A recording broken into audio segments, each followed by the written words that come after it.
Okay, cool. Let's see how long this takes to start up.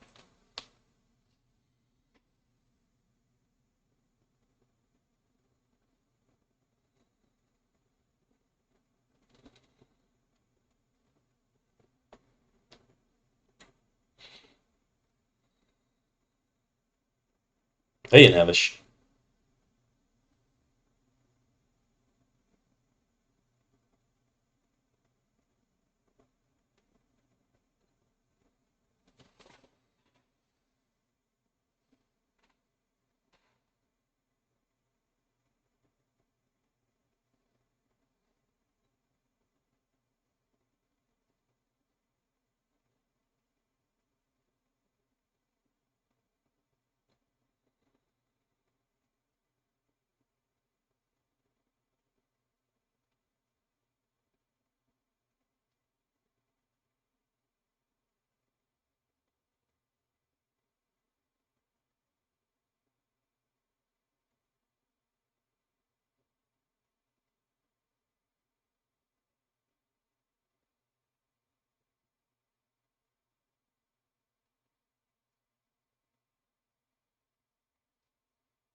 Okay, it's moving again. Loading mechanics, items, equipment, interactables, enemies, elites.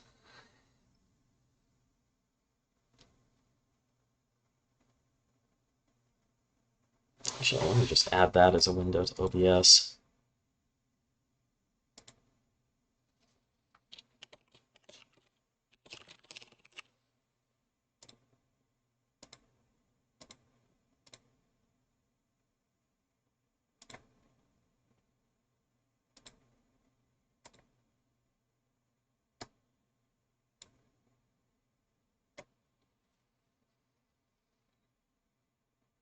Just so it's not a black screen.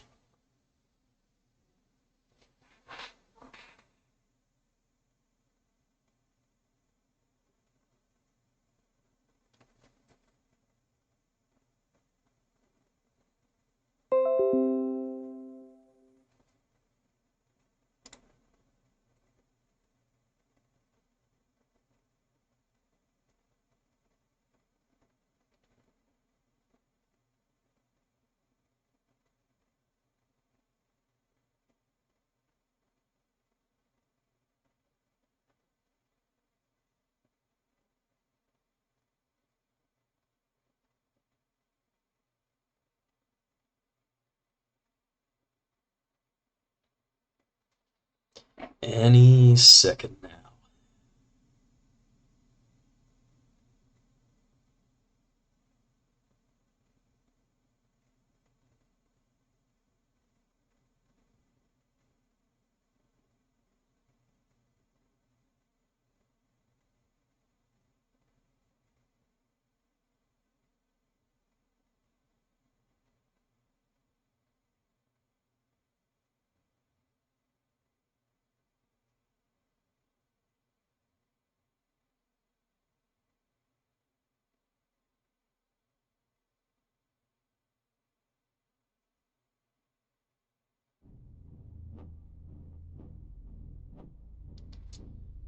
No, not playing on controller, actually.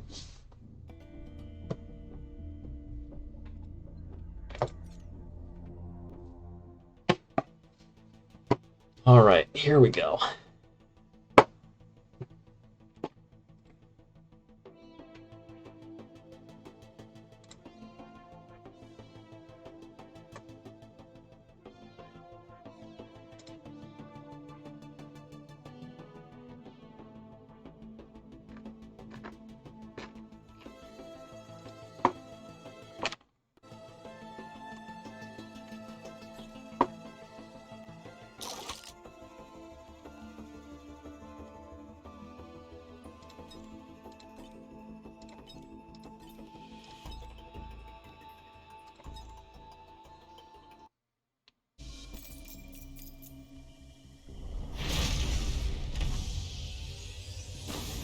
Okay, good to know about the console. I'll actually close that. Yeah, I actually meant to remove that also from the stream. It's been a long time since I've done this. Okay, let's see.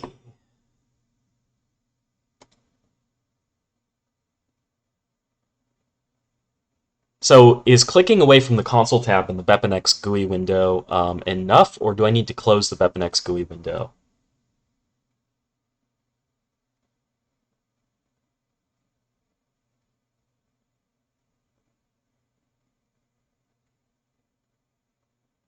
Gotcha.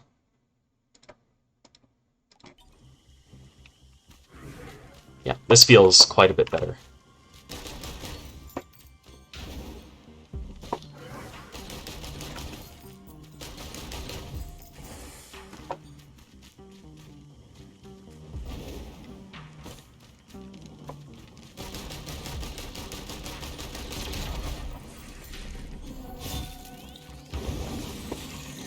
Oh, I like the Fire Elite shooting out fireballs like that.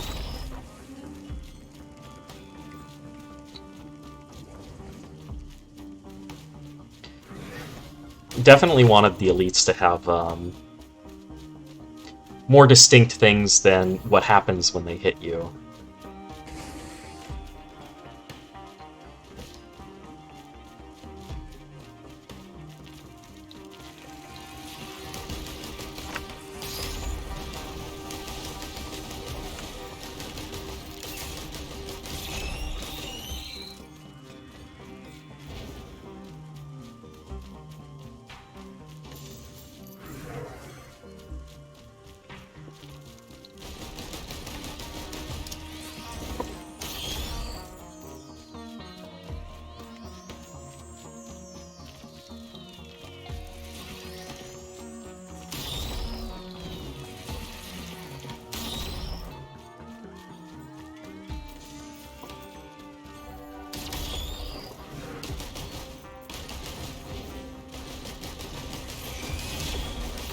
So for anyone who is just tuning in, or anyone who's been here since I haven't said it yet, this is a balance altering mod. Oh my god, I actually should grab the name of that as soon as I'm not overwhelmed here.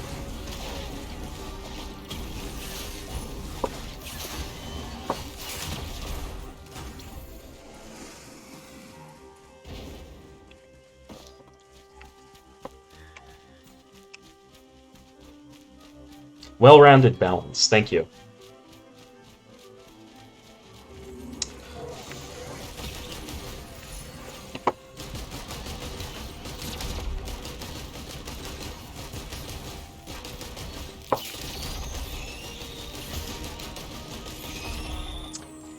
Imuwu, it's... Ultimately, it came down to Hopu Games and I having different needs. I guess we kind of described it internally a bit like a breakup. It was just sort of like the company was changing in a way where I didn't really have a great future there. Not to say there's anything wrong with the company, it's just that the structure was not something I worked well with, and the plans for the future were not something I was particularly the kind of thing that I personally get excited about.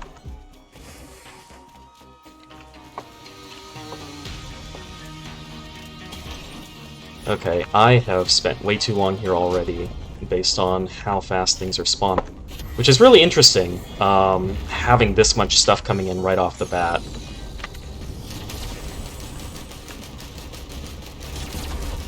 This feels like it would have been a fun, so far, fun difficulty mode to have in the game to start with. That dang golem is like moving. I'm trying to use it as cover and it's walking away from me.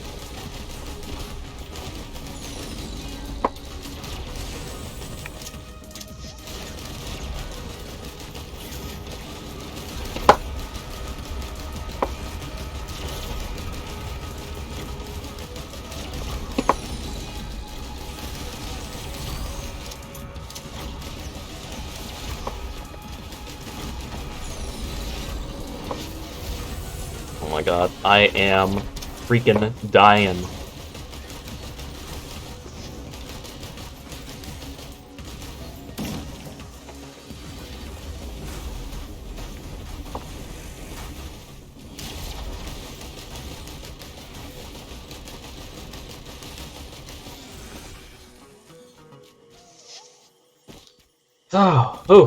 Okay. Wow, that was an intense first stage. Holy moly. Um, I think it's worth it to go and grab what is at least a tier 2 item, considering how much money I have.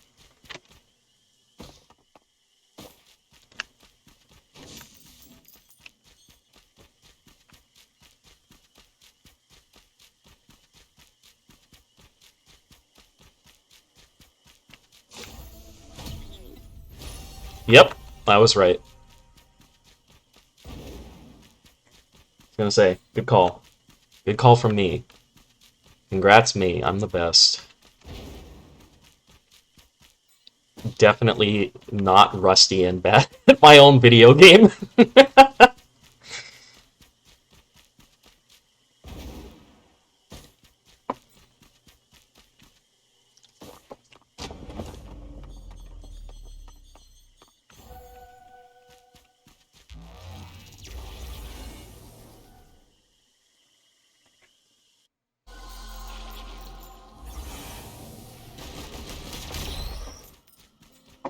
Got anything back here?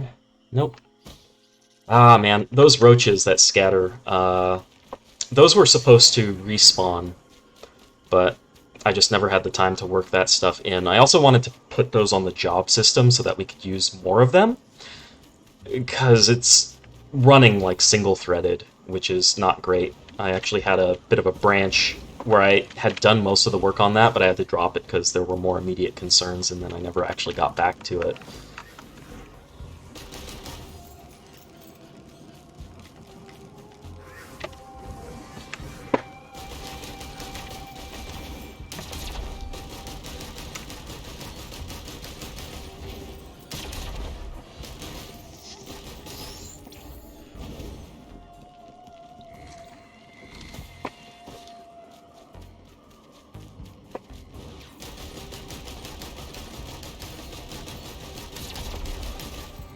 Yeah, I heard those jellyfish. Ah!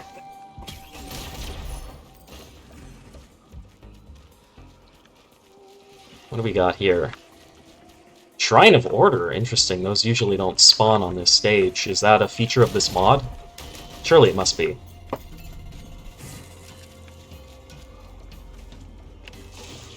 Ah! I mean... what's there to lose at this point? Everything. I lost everything.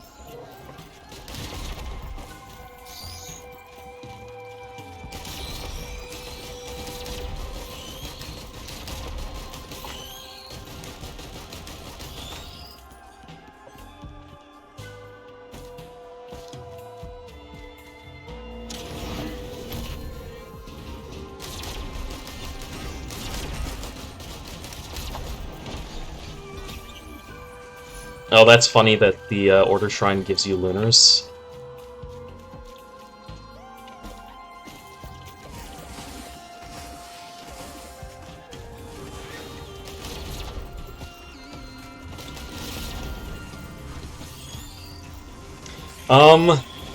I don't know that there was anything that I started working on, or that we started working on, that was environmental stuff that got cut. Maybe at most, like, particle system type things. I did really want to use the roach system for more things, though. Yeah, so I guess you could say it got cut in that sense. Like, one of the things that I wanted to do on Sky Meadow was have these little particle fairies that scatter when you get close, basically using the same system as the roach, but just not roaches. They'd just be like these little white glowy orbs that run away. Okay, right, what am I doing? Brain, turn on. Focus crystal.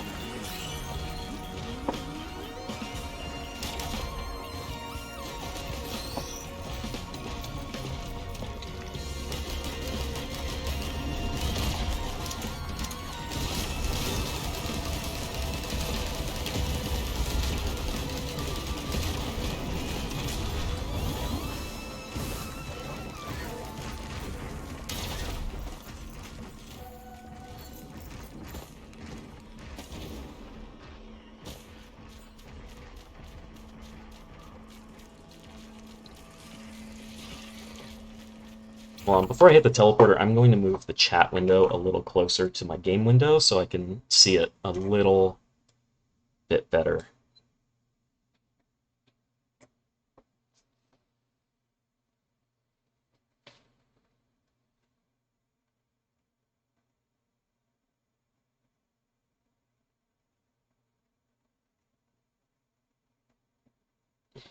I mean, let's be honest, Focus Crystal is just good. It's just the best. I'm not biased at all because it's an item that I designed. It's just the best.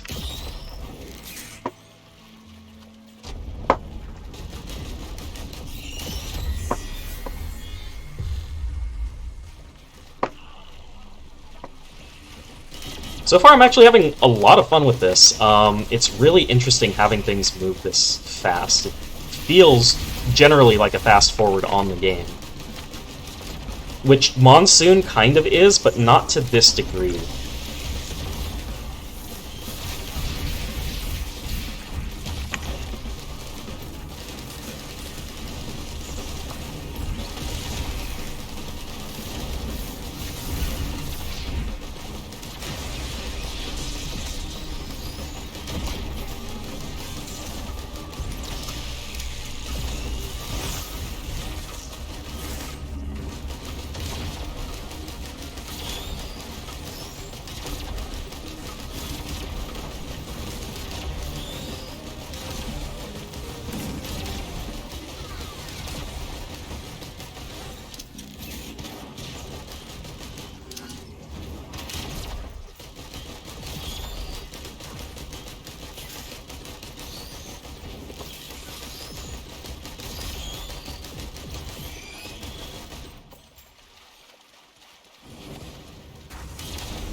Yeah. I want to say, like, I'm taking a moment to pause here because I literally have to. Um, this mod, I like that in a sense. I actually don't have enough time to think and to read chat. I've been trying to keep up with it, but like, I literally have to like take a moment to pause because there is no point in time where I can stop paying attention and can stop like making decisions. So that's actually great from a point of engagement. I really like that.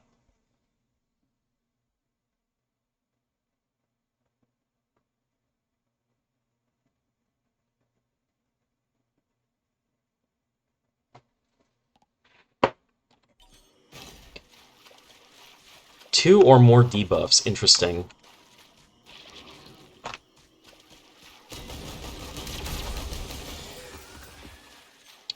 Do I want to hang around here any longer than I already have?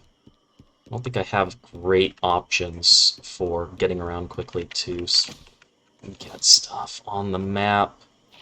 That's an open chest. That is... Is that an open chest? Yes, it is. Okay. Yeah, I don't see anything close enough. Time to go.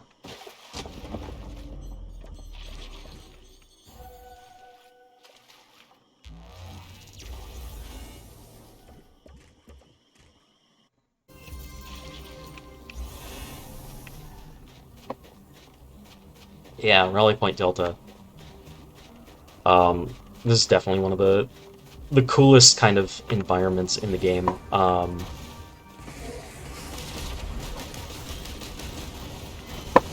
Yeah, I really wanted to have a kind of dock type thing in that area, but that just didn't happen. There's concept art of it somewhere.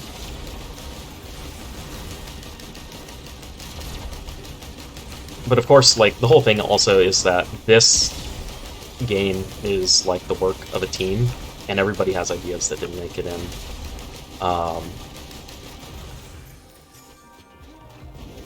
And I would imagine most of that is due to time constraints. We had to work really fucking fast on this game.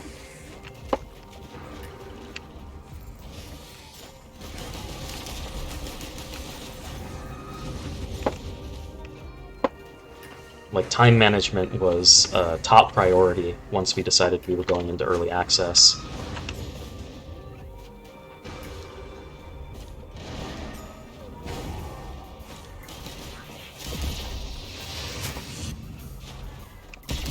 Time management was always important, but like after that point, everything kind of became very much hard deadlines.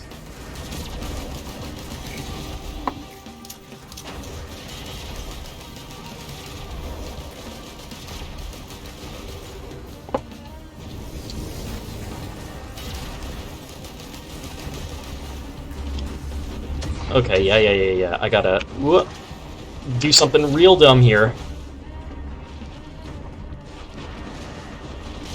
Get out! Get out!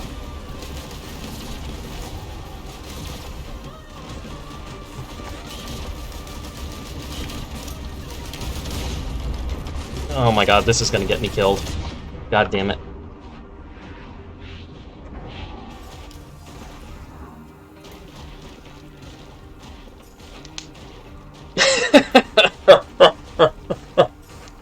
Oh man.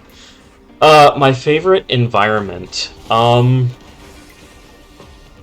really like Rally Point Delta. I really like, actually...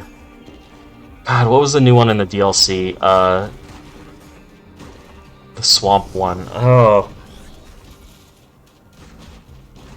It's been so long since I've been there.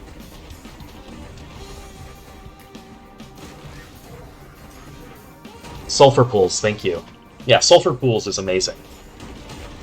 I also really like, what is it? Scorched Acres. That was one of the only environments in the game that I did concepts for. That and Siren's Call, I think. Or not Siren's Call, excuse me. Rally Point Delta. Yeah, Siren's Call was all done by Ghost Punch. They did a freaking fantastic job with that. I really love how moody it came out.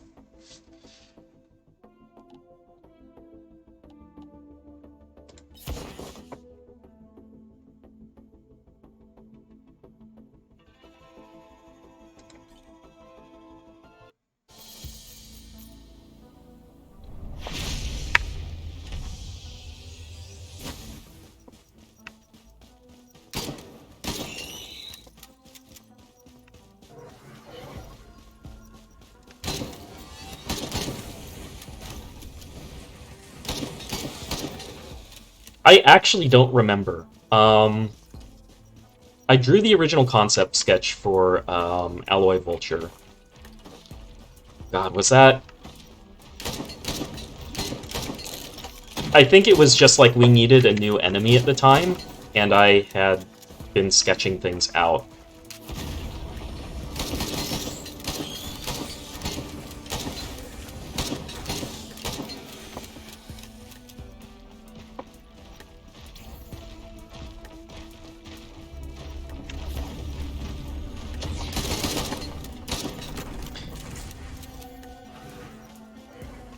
Yeah, I think I get complaints about Scorched Acres. I don't think it's too terrible, personally.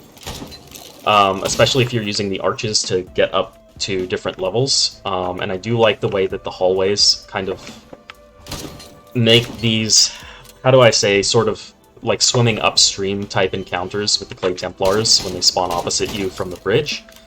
But yeah, I do see how there are elements of it that can be frustrating. I will say that the original concept sketch that I had for the map actually had, instead of a bunch of bridges and platforms suspended over a chasm, it was a bunch of bridges and platforms over flat ground.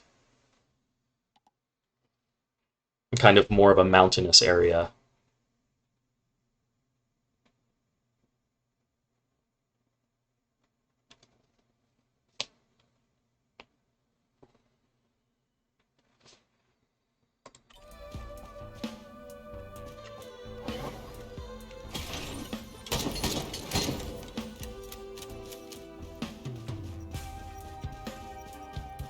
What have I designed for this game that I'm most proud of?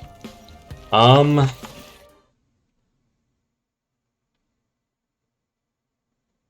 God, there are a handful of things. It's hard to pick one. I really like the mountain shrine. I'm really happy with that. That feels like a perfect natural addition to Risk of Rain.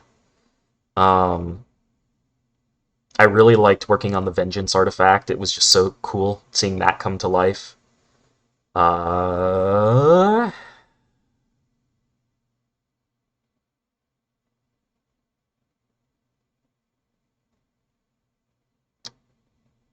really like the Beetle Guard design.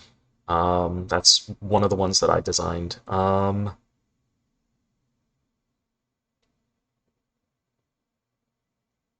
And honestly, the code base, I'm just like really happy with how clean it seems like the code base came out and how maintainable it's felt. Um, Asset management aside.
Wow, what was that whiff? Oh my god.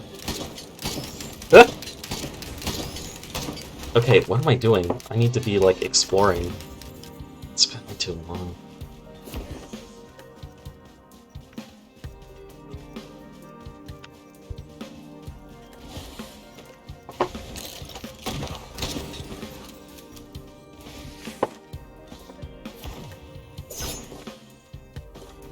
Okay, chest by the teleporter.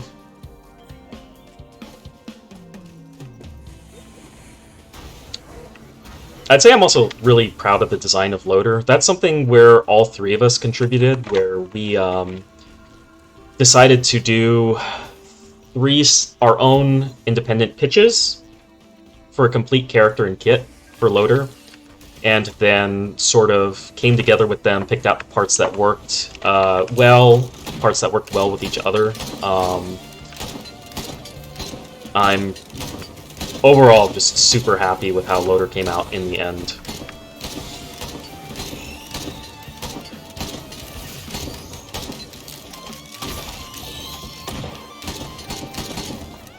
Okay, what am I doing? I need to... Oh my god, I'm getting super distracted here.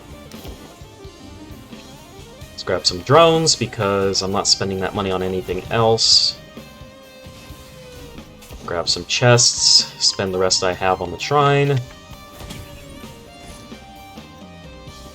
Turret will help with the boss.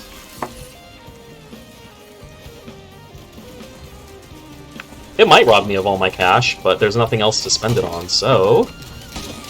it's all good.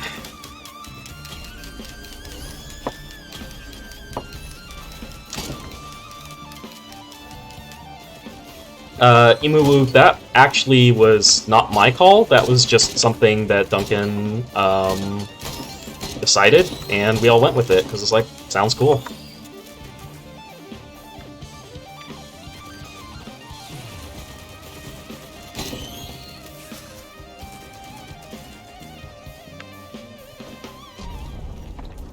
Oh my god, 5 minutes. I don't know that I like that.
Okay. Hey up! Dot flare.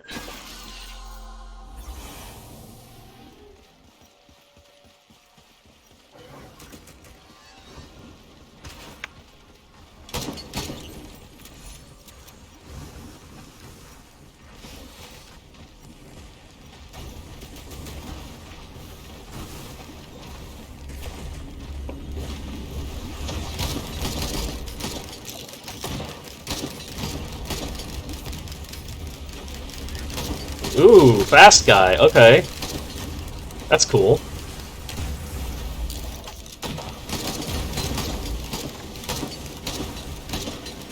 Really got to take advantage of this gasoline.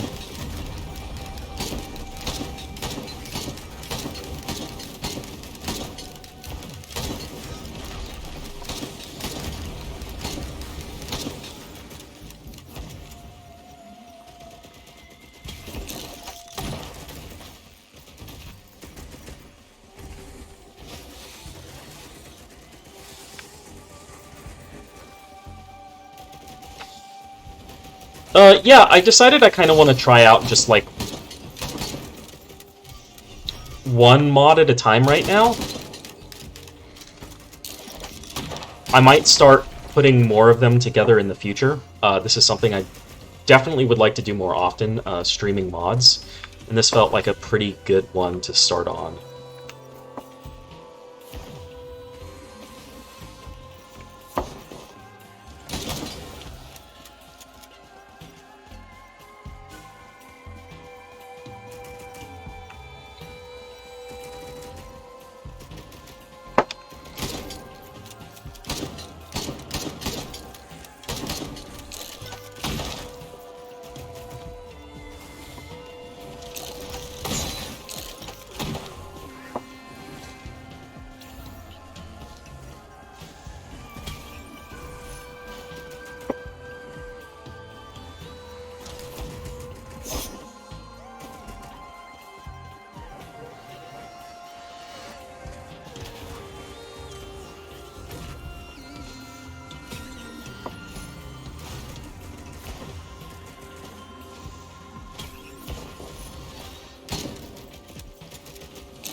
Yeah, I keep focusing in on these enemies when I need to keep moving.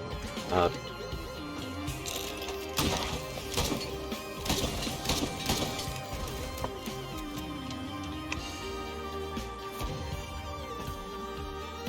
um, that would have been in the middle of Survivors of the Void. Or maybe like 2/3 of the way through, something like that.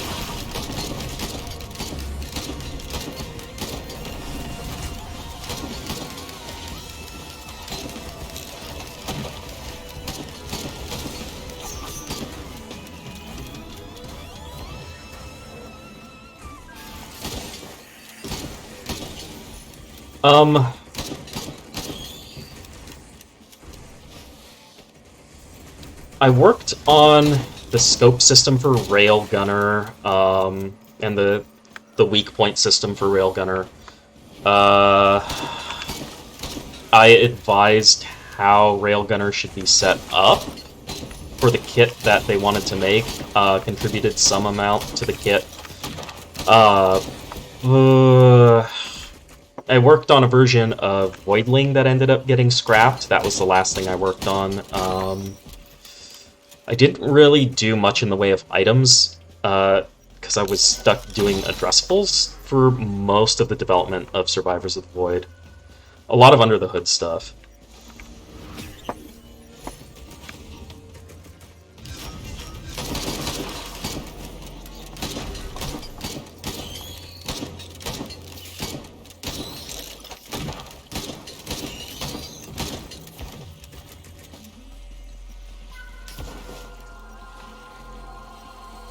I actually don't know who designed those.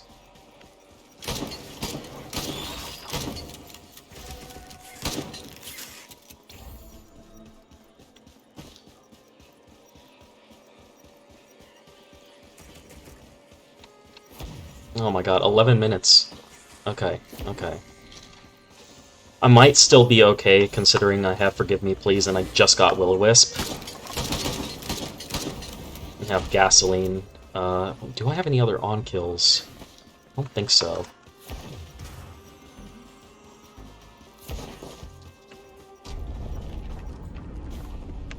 Oh, if it's nerfed, then that's pretty fair.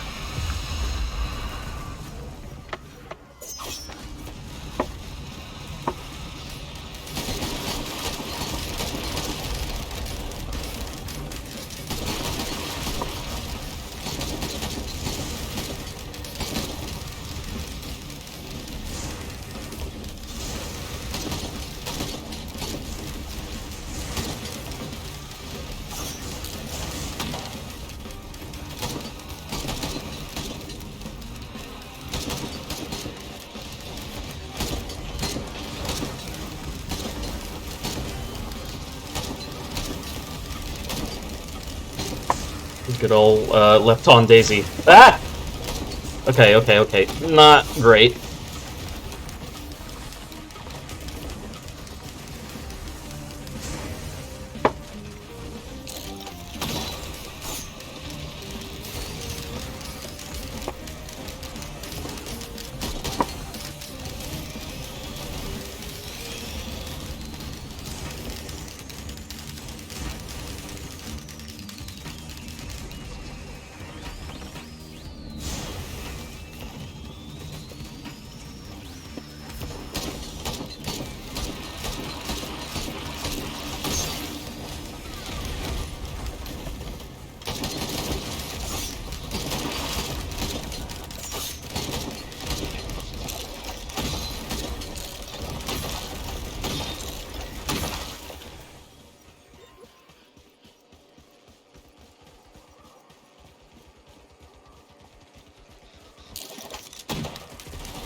Did I open that chest already?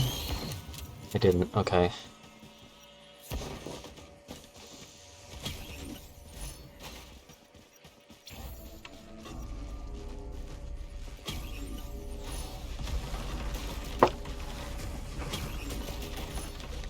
Ooh!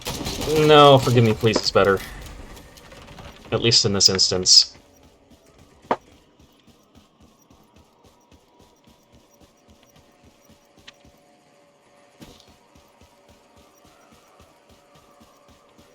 Oh yeah! Royal Capacitor is one of the items I designed.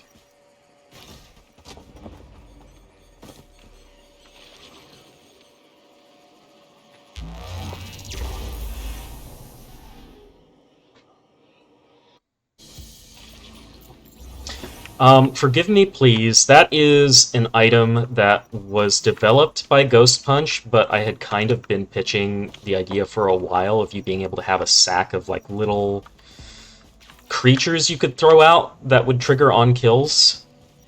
It was like this story I remember hearing many years ago about somebody playing D&D, and they were a barbarian or something like that, and they had apparently brought with them to an encounter a bag of rats that allowed them to trigger a bunch of on-kills and basically attack the entire enemy encounter all at once.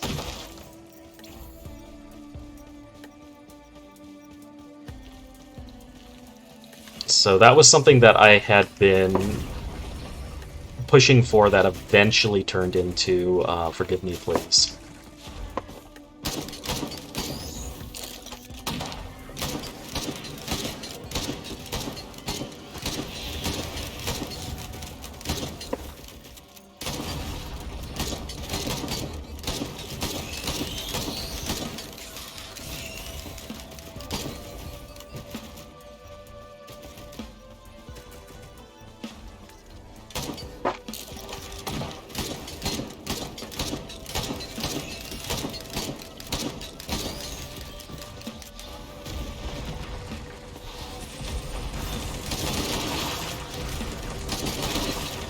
Oh boy.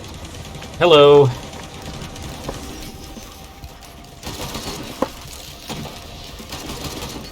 Don't target me.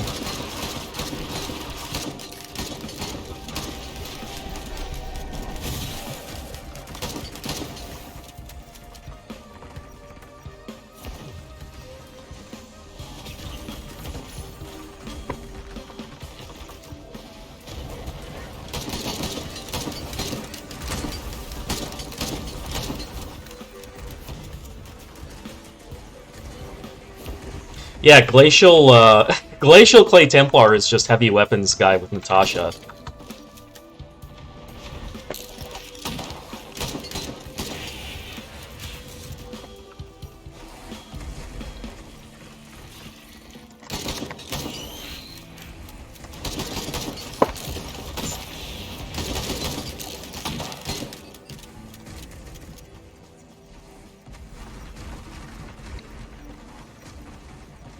Yeah, I will say I would like to be able to know some of the things that... I can pick up on a few of the things that changed, but in general, like for this mod, I know the fire elites shoot... I noticed, I should say, that the fire elites shoot off those fireballs. I don't know yet what anything else is doing. I should be paying closer attention to that. That and the new elite type that goes fast, which is pretty nifty.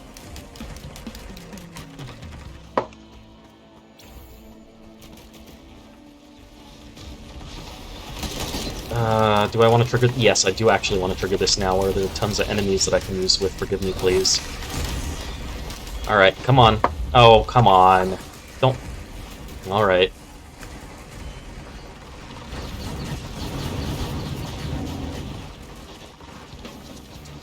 Come here. This is very dangerous getting that close. Yep, it sure is.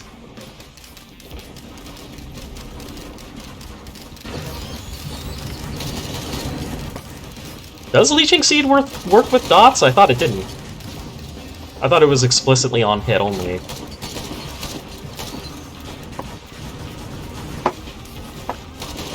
Okay, got it.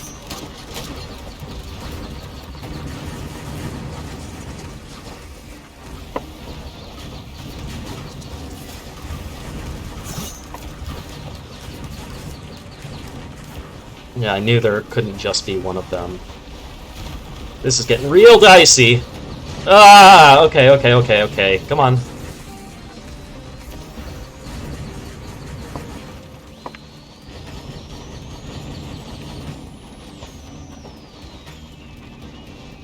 What are the differences in how the teleporter charges? Because it seems it's already done, even though I was away.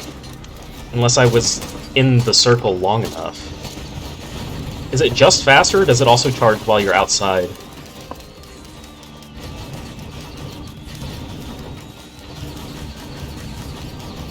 Okay.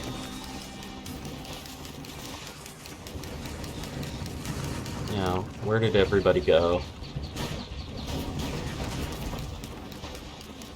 Man, why did you have to run away from all the little guys?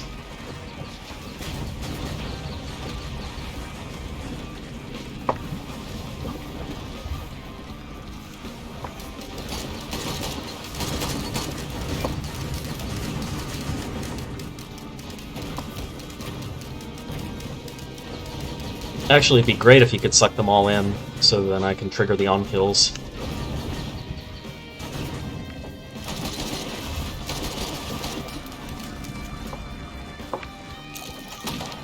Oh my god, I can't even kill a beetle with my revolver. I'm way behind. Oh, and you recovered almost completely. Not almost completely, but quite a bit. Ah, no, I see. I was looking at the wrong one.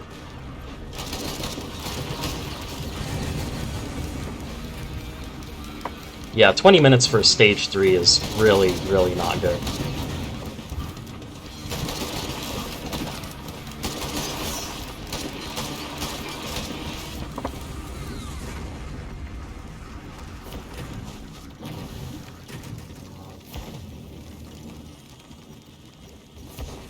bands, that'll help with the revolver. Should not walk in fire.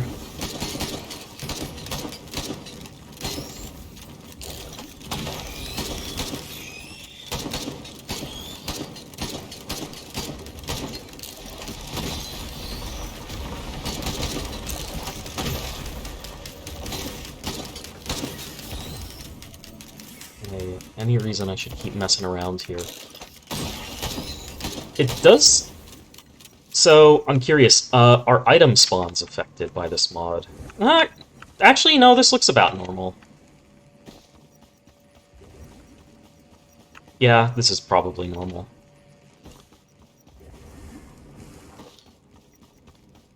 That is good to know, about the band being 1000% base damage now instead of multiplicative.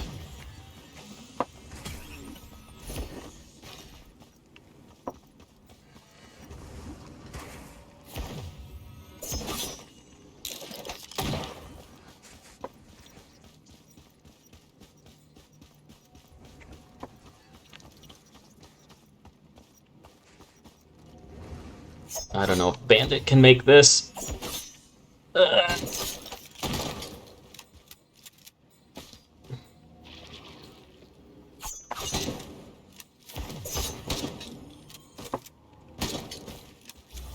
Yeah, that works.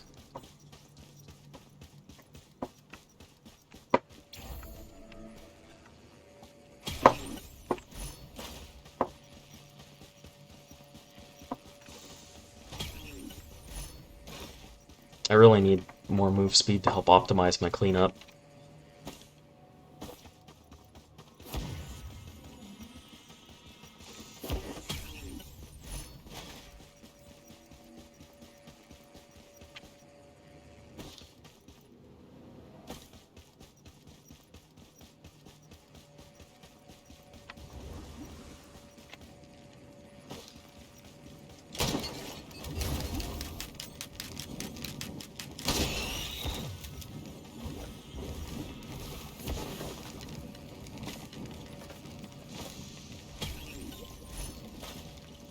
That'll help a lot.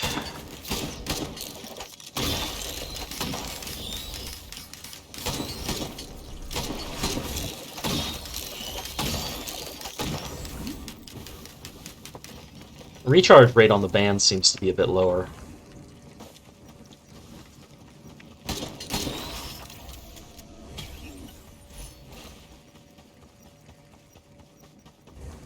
Okay, thank you for clarifying on the band.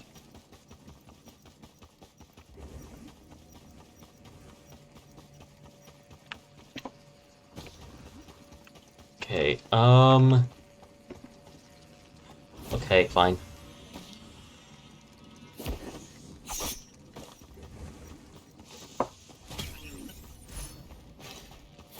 Okay, now I really gotta go. 24 minutes, oh my god. There's no way I'm making it to Mithrix. I'll be lucky if I even survive the next stage.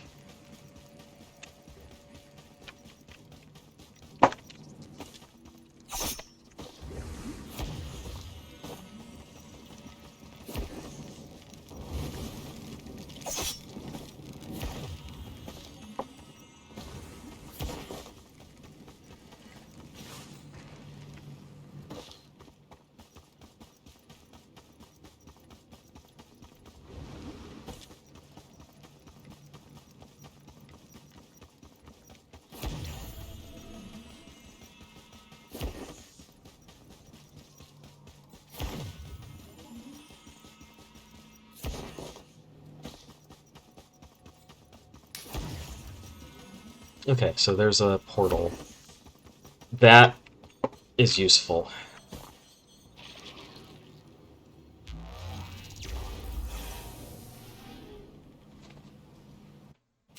This might be what I need. Or it might be nothing at all.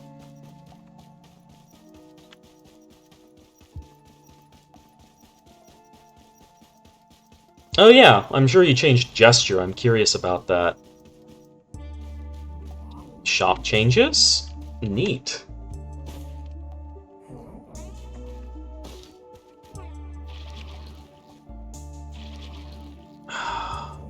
No.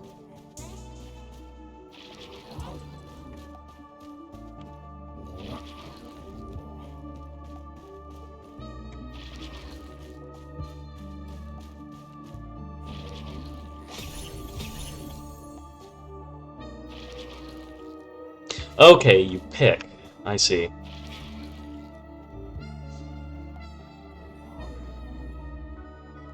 I actually hate both of these for this run. Otherwise, I would normally take the Hellfire Tincture.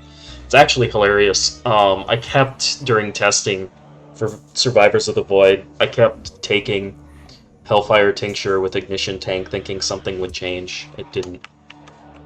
Thinking it would work, it absolutely never did. That was a death sentence.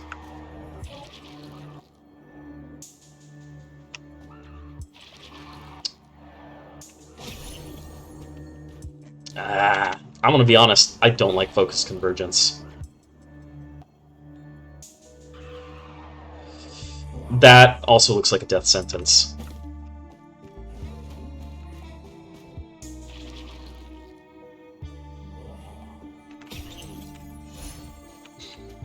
Entirely reworked and will probably kill you. Does it give more credits to the director or something?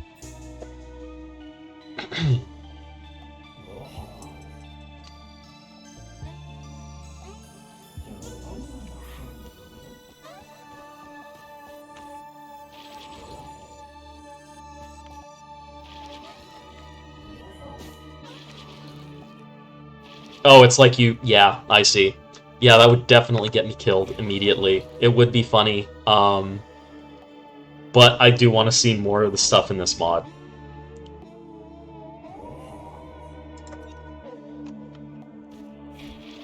I'm seriously thinking about it, goddammit. This is what freaking happens with this game.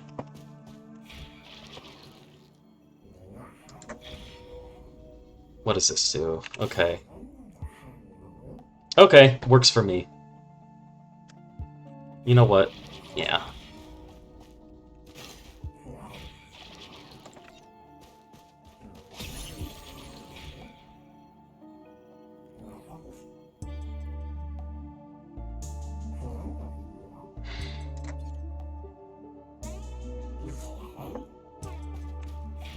Fuck it. Death.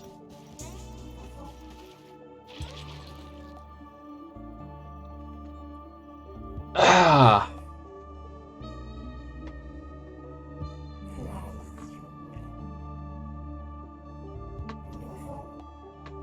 Can't swear this is family friend.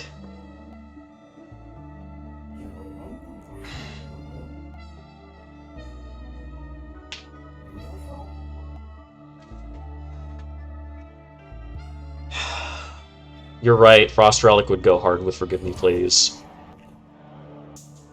It would go really hard with it, actually.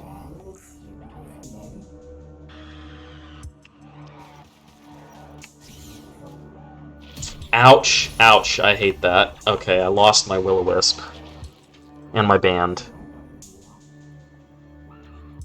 That's fine, the Frost Relic is worth it. And, let's see.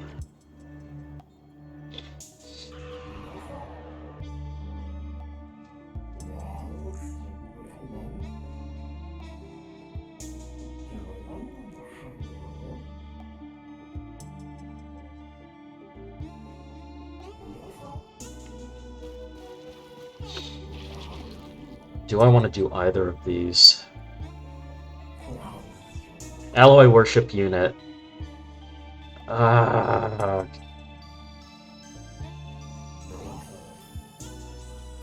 want to do Alloy Worship Unit or Farm? Vultures are also really dangerous. It's like, what am I'm choosing between... Do I want to deal with vultures? Or do I want to deal with... What do we got? That's dangerous in abyssal depths. I think Elder Lemurians and Brass Contraptions spawn on both?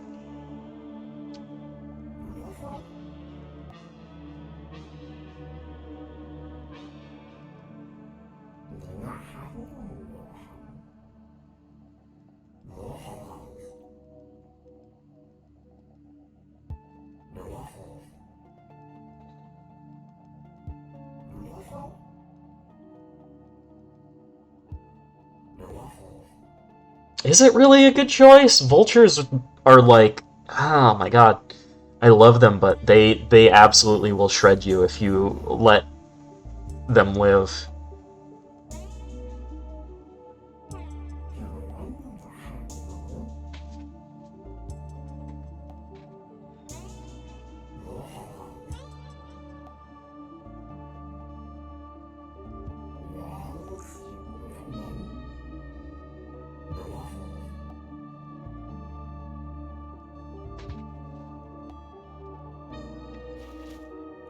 I mean, if it's flip a coin, then I just go through the portal without changing the level.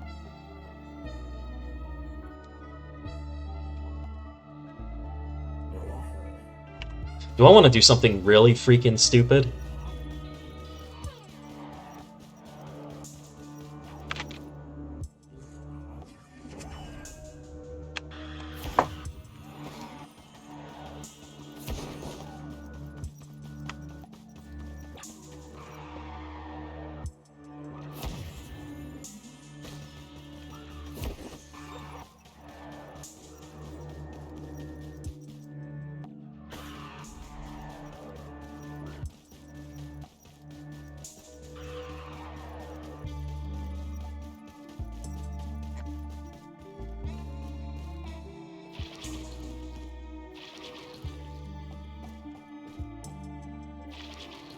Yeah, I think so.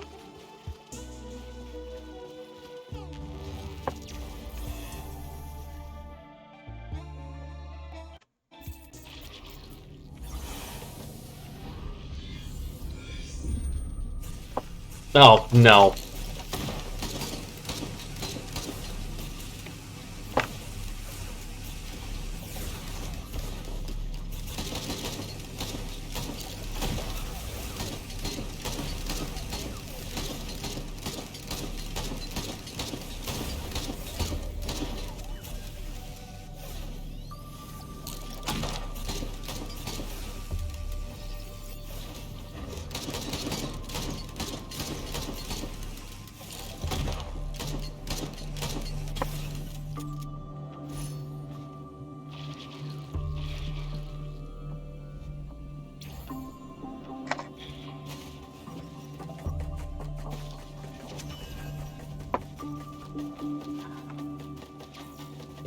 Okay. I'll have to come back to that later.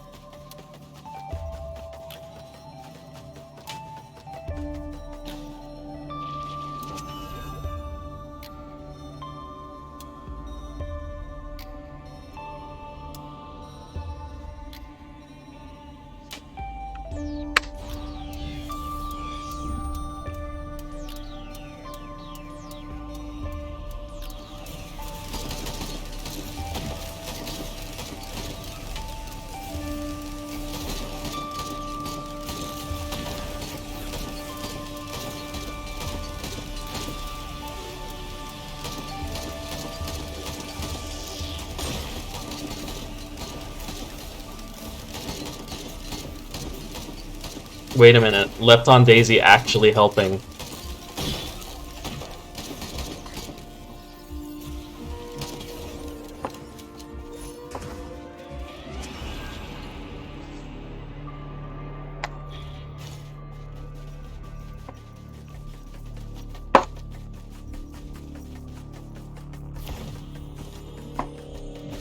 Where's the beam?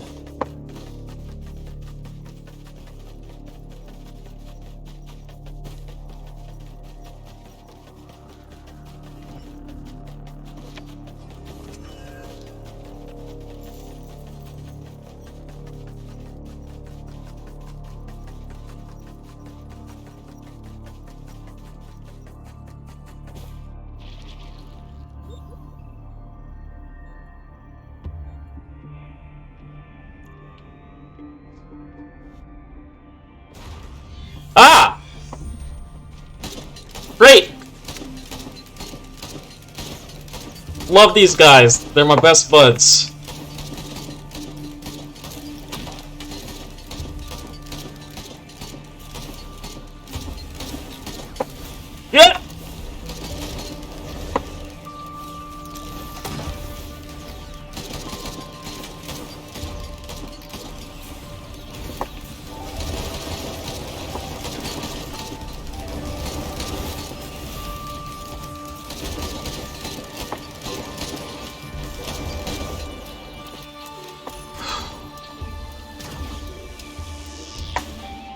Why did I take that? That wouldn't have been... they were all not great choices. That's fine.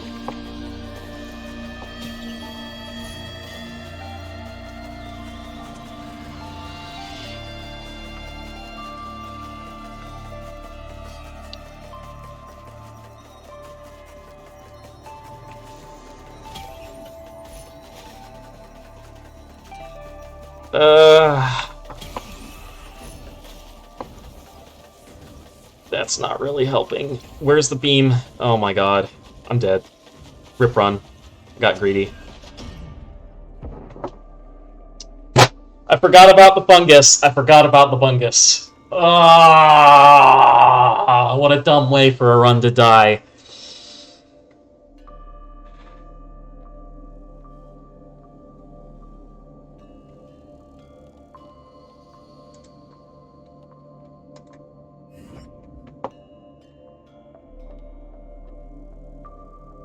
I did not bung hard enough.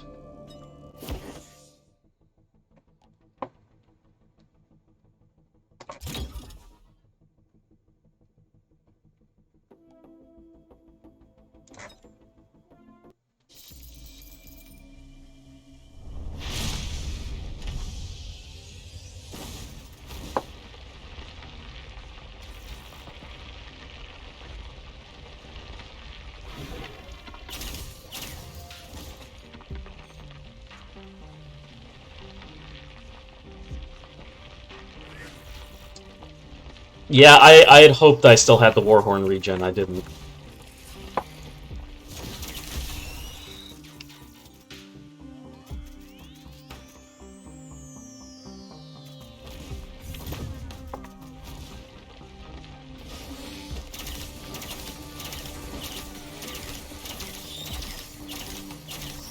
Wow, Rex feels a lot stronger. Is this... No, this seems normal. I guess it's just been a while since I've played. Or at least I should say Rex is primary.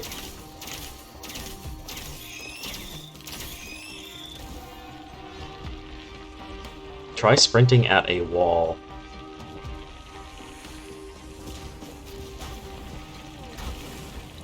Oh, was his walking angle raised? That's interesting. I'd be curious to see how that works out, if somebody makes a mod that actually gives Rex his proper hitboxes instead of a capsule. Or hurtboxes, I should say. What am I doing?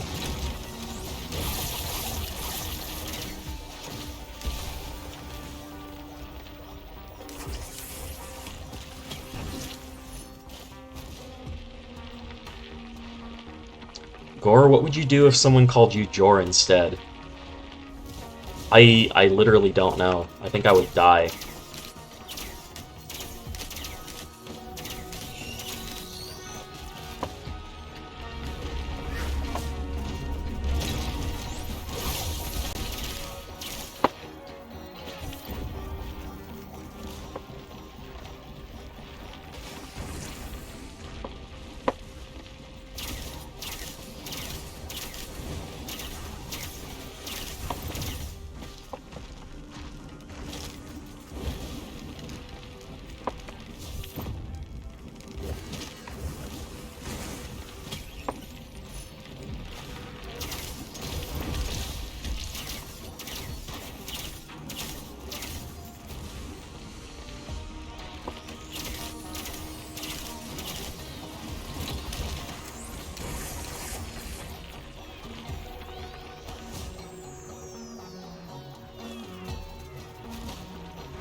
Having Rex climb walls sounds like it would have been hell to make. I wouldn't say that he was meant to have, like, a hidden hurtbox while sprinting, because all of the characters just ended up getting capsule hurtboxes. Like, that was... Yeah, I don't know. That was something that was already an established convention by the time Rex was in development. I think it would be cool, though. Yeah!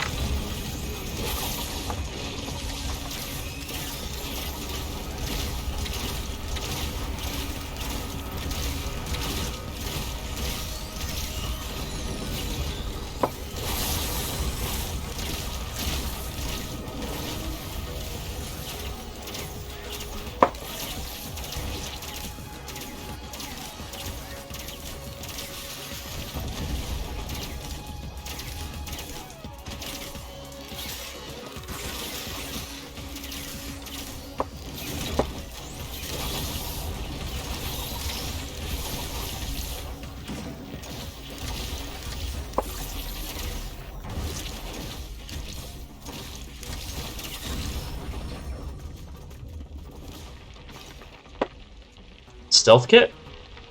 Man, I miss the old stealth kit. It was so good on Rex. The one where it had a % chance to activate based on how much damage you took.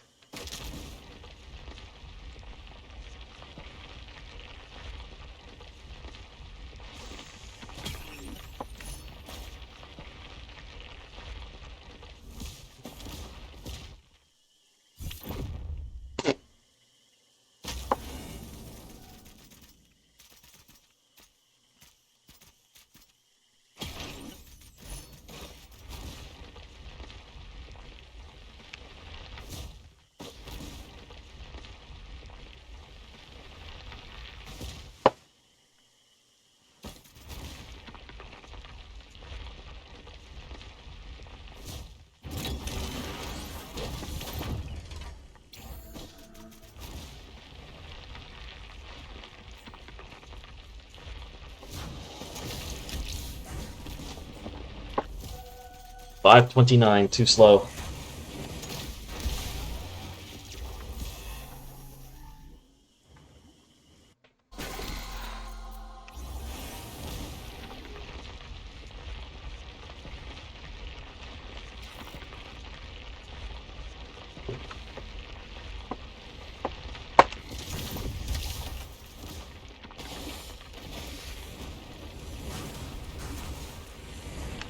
Get out of here.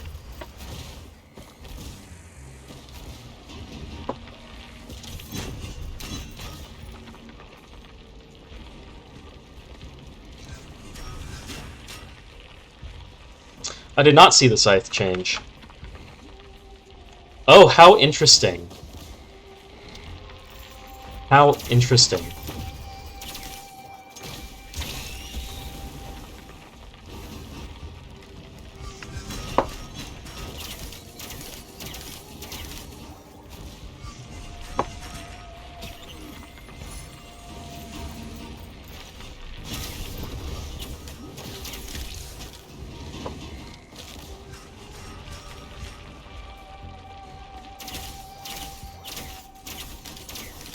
It definitely works better for Bandit.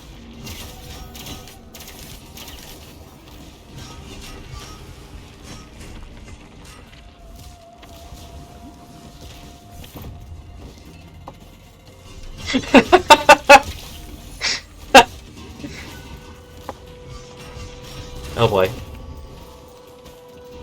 Oh my god.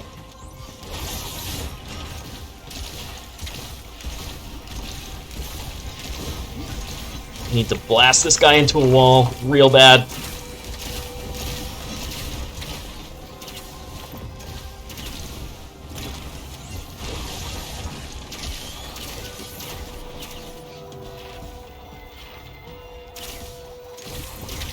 Thoughts so far are that this mod is a lot of fun.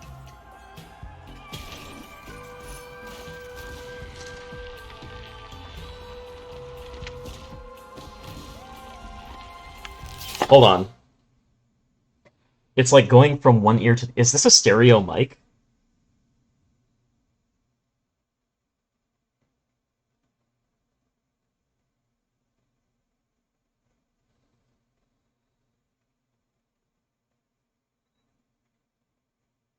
Let me see if I can force that to mono.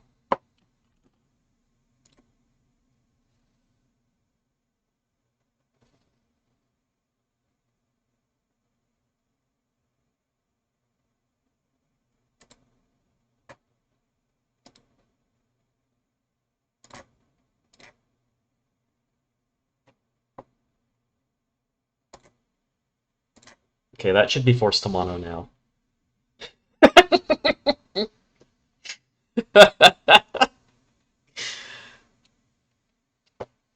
I love that I can provide jump scares in my streams without even intending to. It feels very on brand.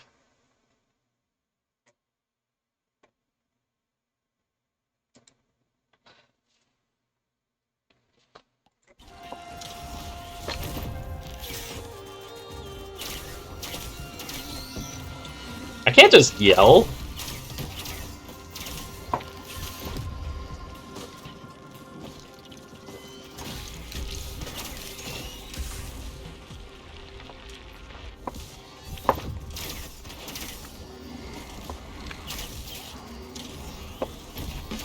Okay, right. What was I... I've completely lost my orientation. Where am I going? I know where the teleporter is. I should just hit the teleporter.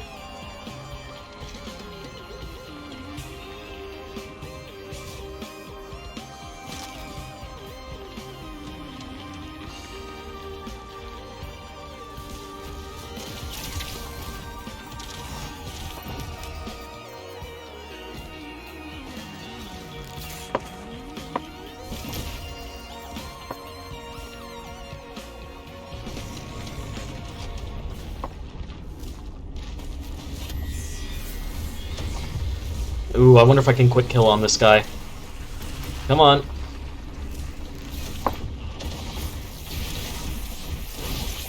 No? Okay.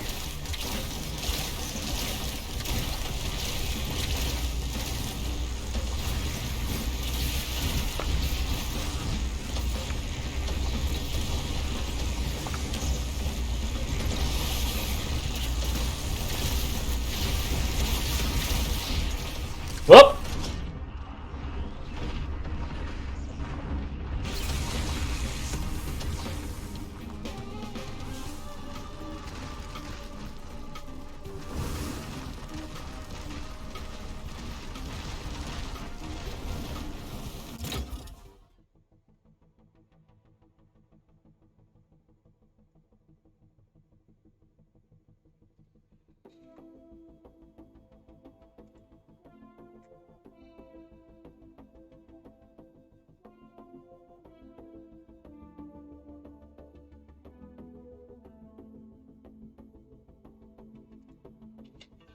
Monster Skin Man, that is definitely going to happen at some point, as long as there's not anything that shouldn't show up on a stream.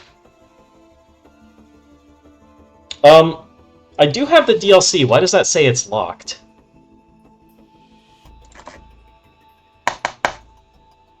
Literally, it was enabled, or not enabled, but it was available earlier in the stream.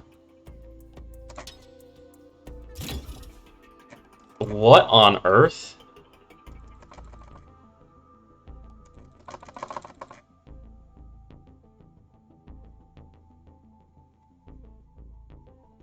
So, hold on, but disabling it, does that lock it for the rest of the application lifetime?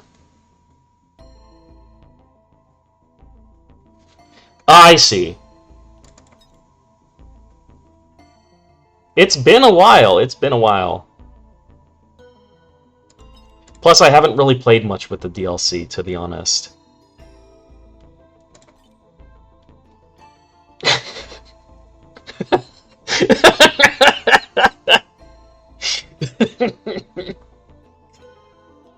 Oh, man.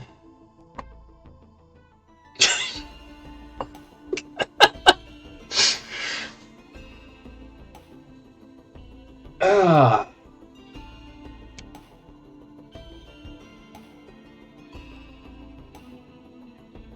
Hmm.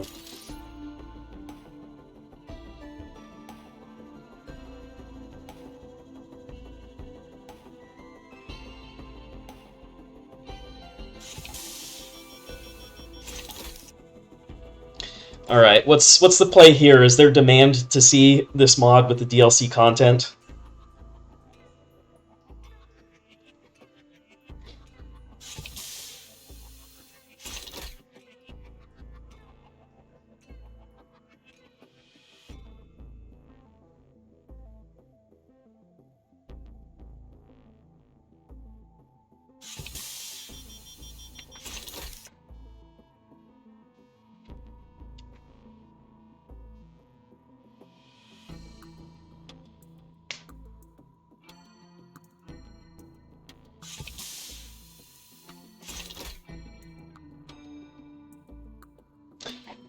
Yeah, you know what? Let me back out and go ahead and grab the SurvivorTweaks. Yeah.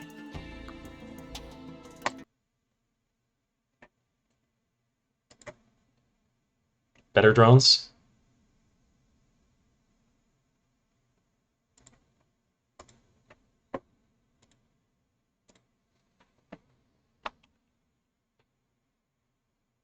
ITT You're gonna have to or LTTT. You're gonna have to de-acronymize that for me. Lost through time. Okay.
Dead. I'm dead. Got gored. I for some reason OBS is refusing to show the mod manager window in the stream.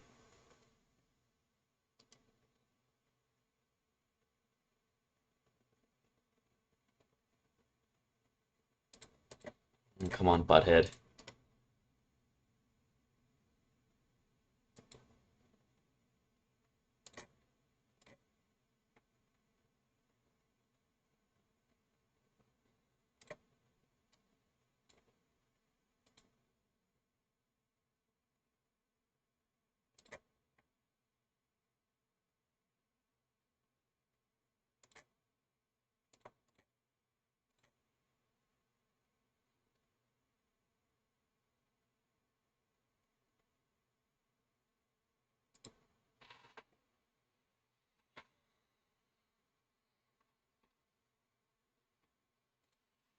Don't worry about it, Doppler. Yelling will happen organically.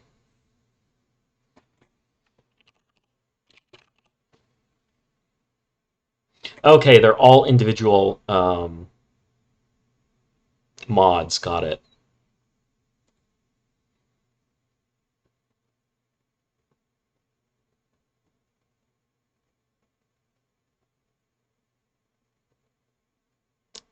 R2 mod man.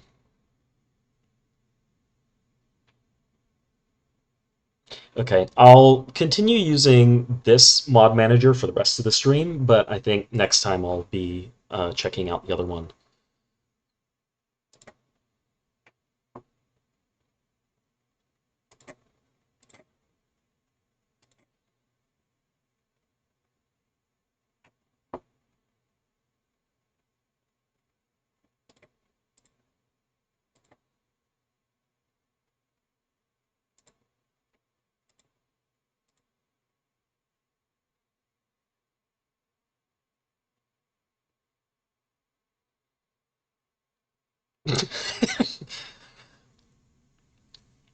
That's a great question. Um, it just is there.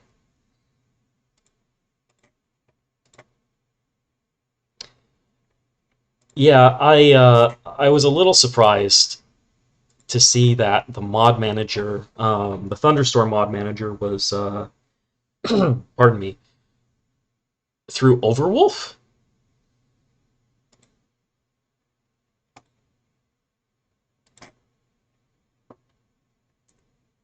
I mean, if it's monetized for Thunderstorm, that's fine.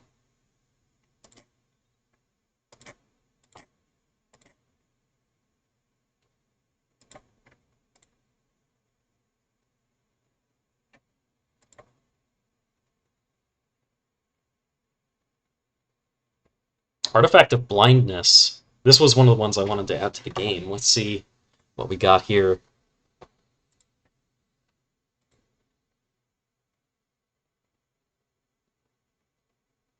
Yeah, the whole thing I was saying about downloading one mod apparently at the doing one mod at a time, apparently that's out the window now. Uh, Better Meteorite.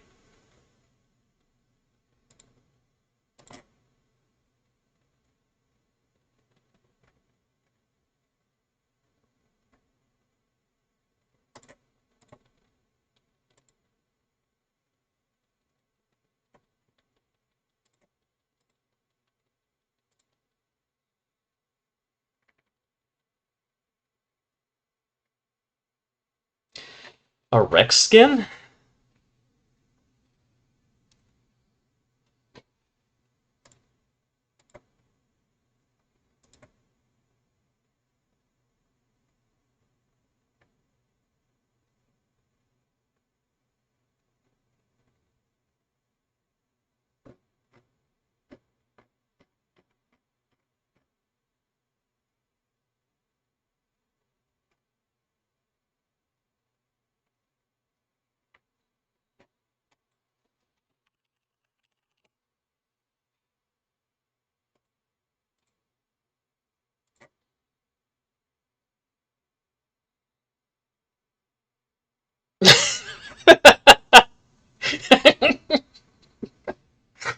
His model came with no weights?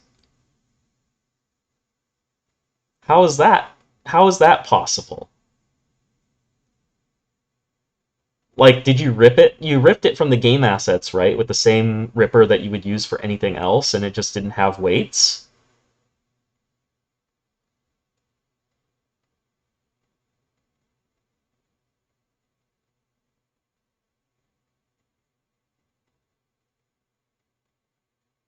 How in the world does that happen?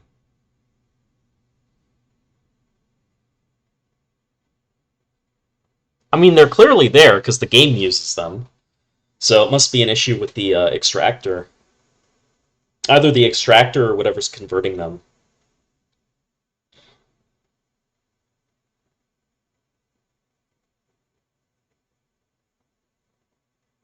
What format is the model in when you extract it before converting it to anything else? It's not an FBX, is it?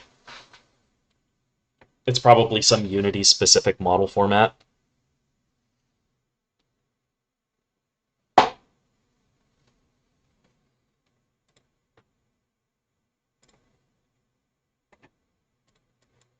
Okay, is there any...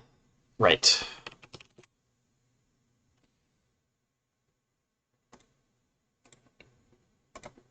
Yeah, there we go. BetterDrones, thank you.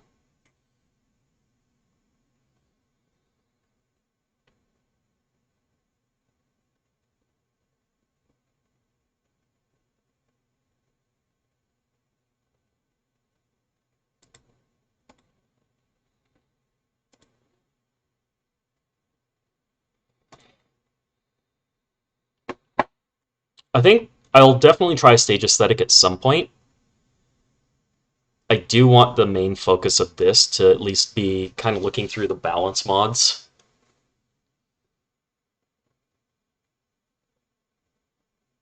Oh, wait, no, no, no, no, no, no, no. Why is this starting? Uh-uh.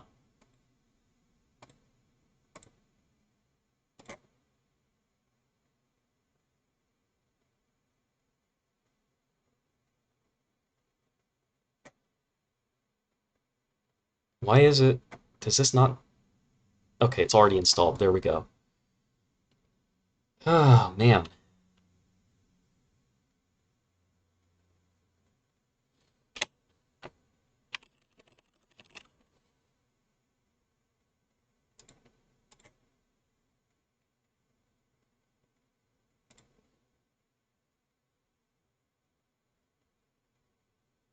I'm gonna go grab some water real quick.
I guess that game launch that I had tried to close earlier, I just closed the console window and it had continued to load.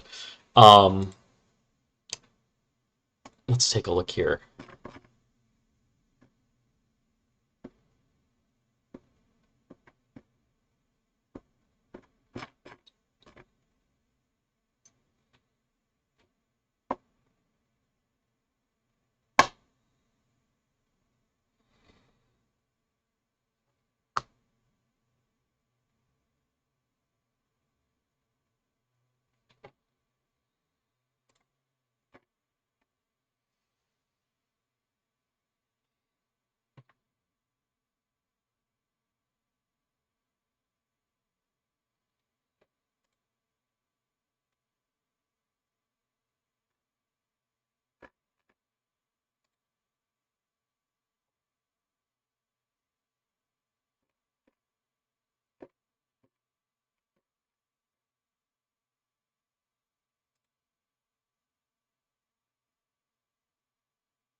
Not talking at the moment. Just kind of looking around.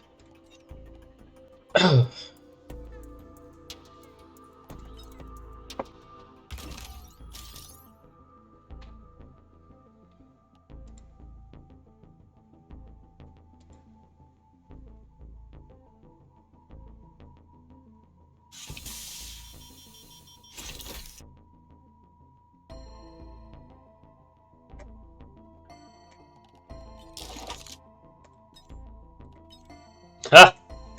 That's sick. Nice, nice.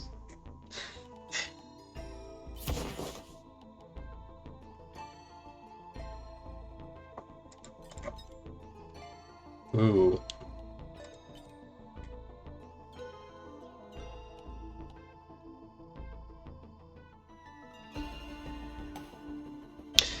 Yeah, this makes me wish we could have gotten, like, skins in the logbook.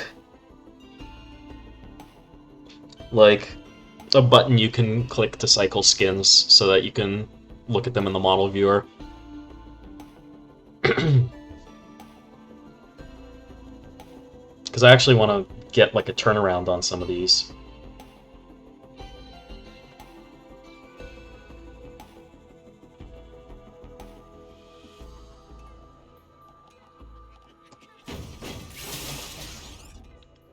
Yo!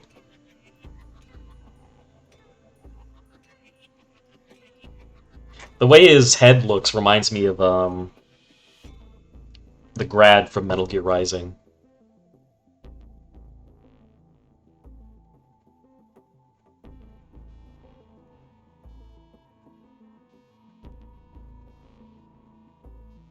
That's awesome. I love that. Oh, and it's got the same kind of weaponry. Oh, I didn't even see the tooltip. That's great. I love that.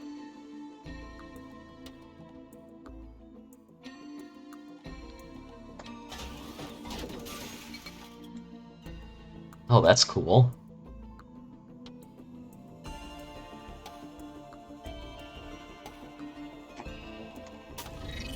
Yep, so let's see how badly this breaks.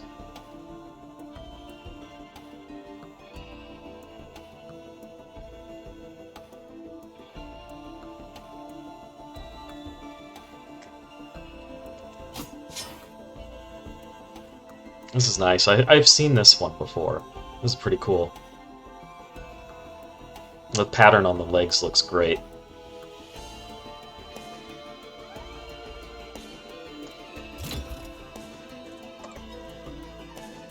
What? What am I? Yeah, I see why. Yeah, I see the broken thing now.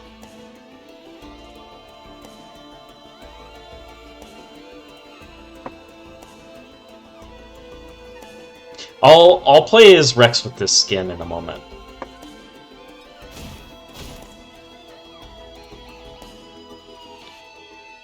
Damn, this blows my mind. How this is like really impressive. How much work and detail has gone into these skins. Like, this is really professional looking stuff. This is fucking awesome.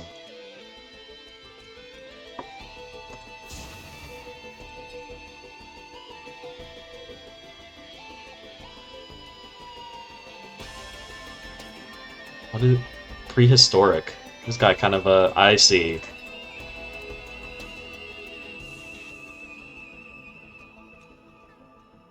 He's got like this whole dinosaur type thing going on.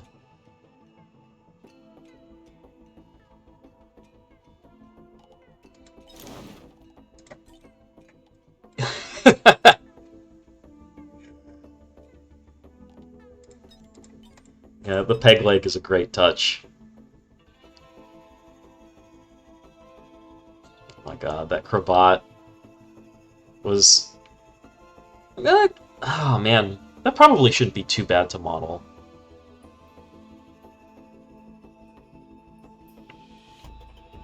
Yeah, I don't have Void Fiend. I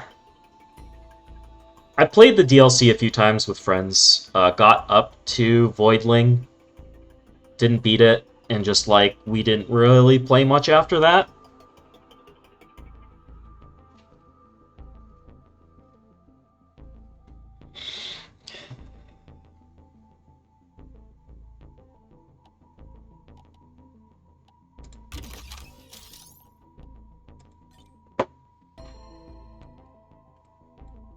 That's cool.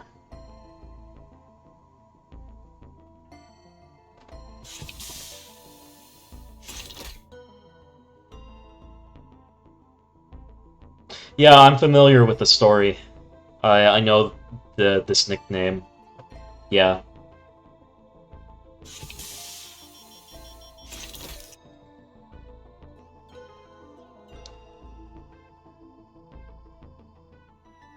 I wouldn't say it's so much that Voidling killed my enjoyment. It's just more that at that point in time, kind of with the departure from Hopu Games, I was not like I needed a break from Risk of Rain. I just was not. From an emotional standpoint, it was kind of difficult to just like want to play the game. So pretty much I was only playing whenever friends invited me to play. And that's just how that worked out.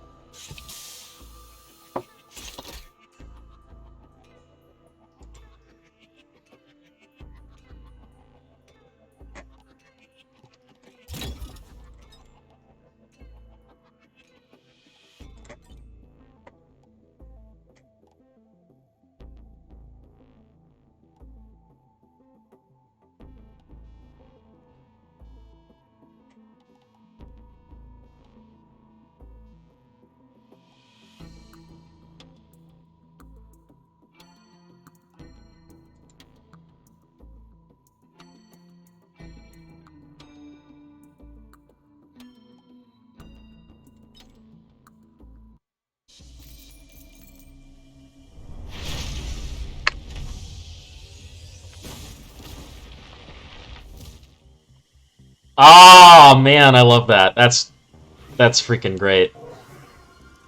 Trying to get a look at his little cannon there. That's cool. Oh, that's great.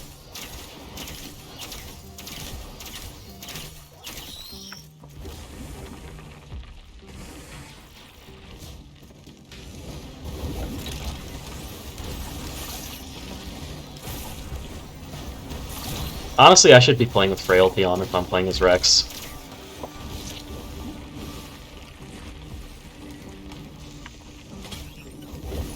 Bye.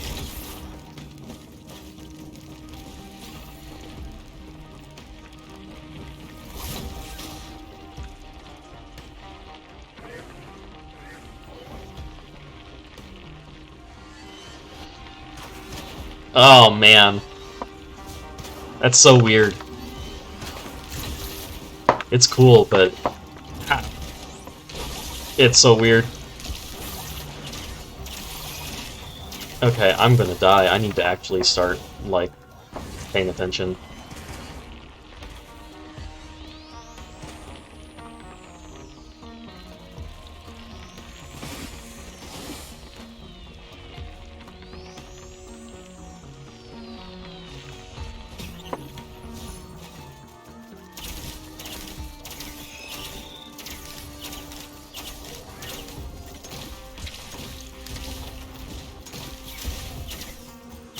Ooh, okay, I like that.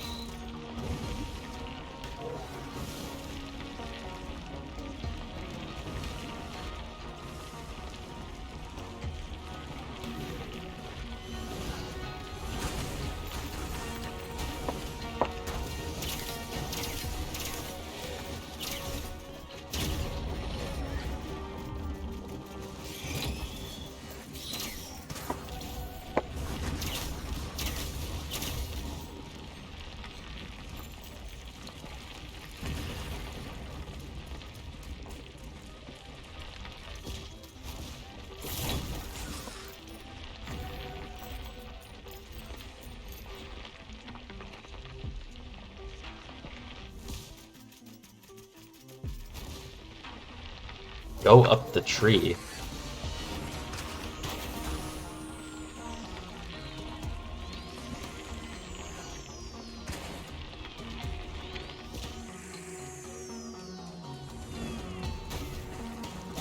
Yeah, that ain't happening.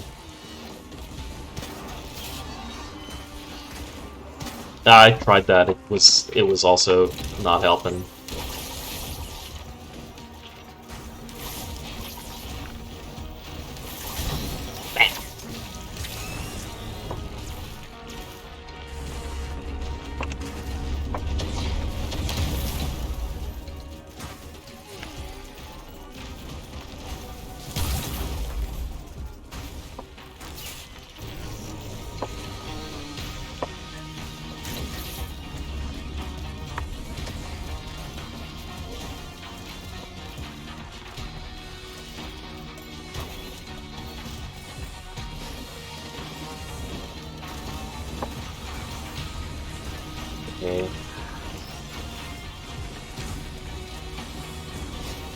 Haven't seen... Ah, there's a chest.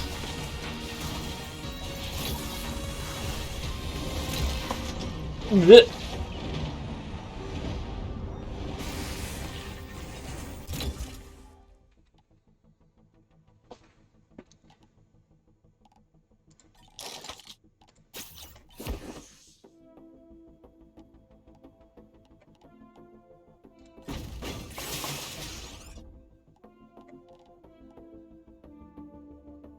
Okay, that all checks out.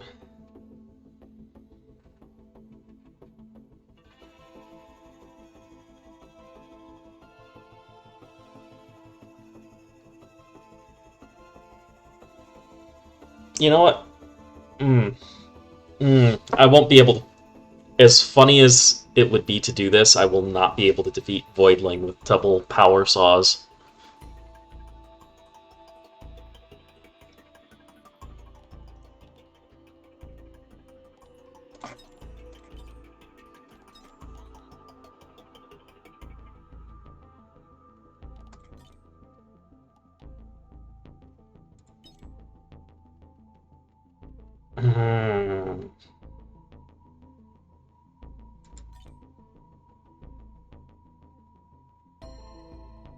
Dual scrap power mode? Yeah, actually, I don't know what the changes are. I should probably take a look.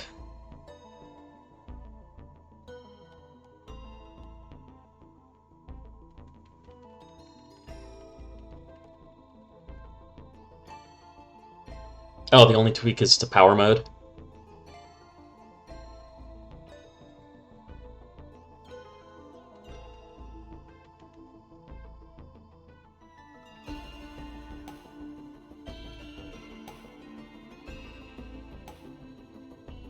Armor decay? Is that... What's the change?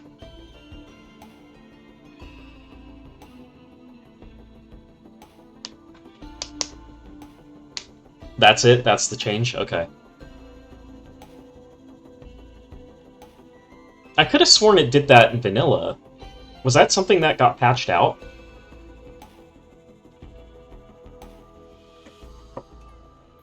Never did. Okay. Yeah, I could have sworn that it was the Multi's power mode had temporary armor at some point.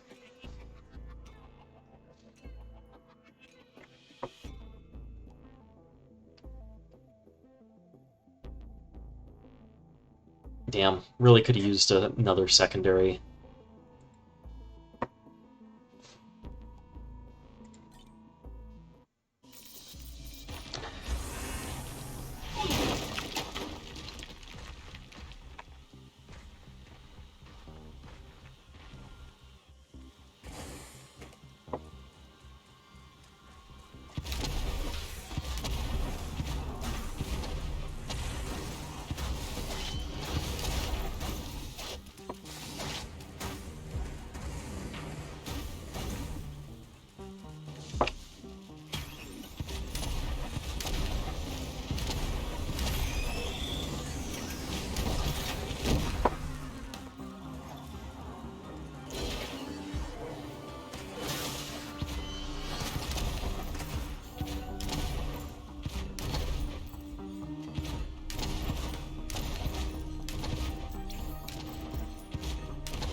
God, power mode was such a pain in the ass to program.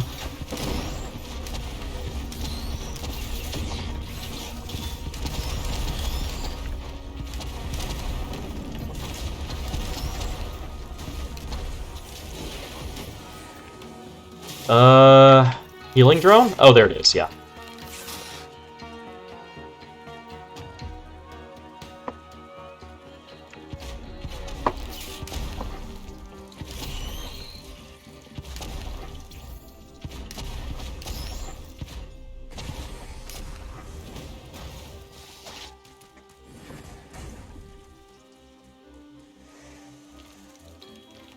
I mean, honestly, if any character was going to have techs, I would hope that it would be multi.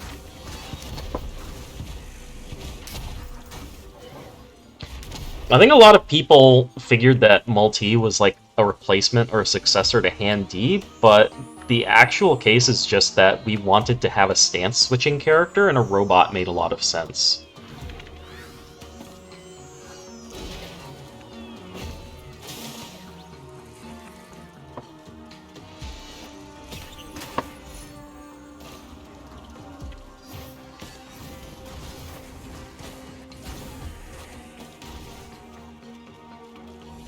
What? Oh, broken watch. Maybe.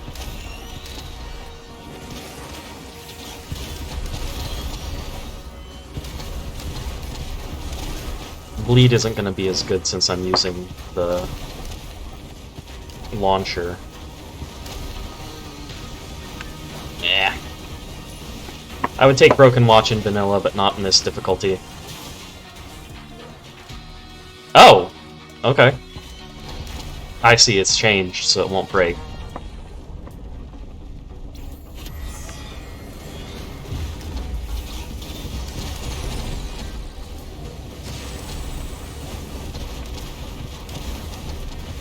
So there's a cool thing that I think not a lot of people know, which is that Titan won't use his laser above 95% health.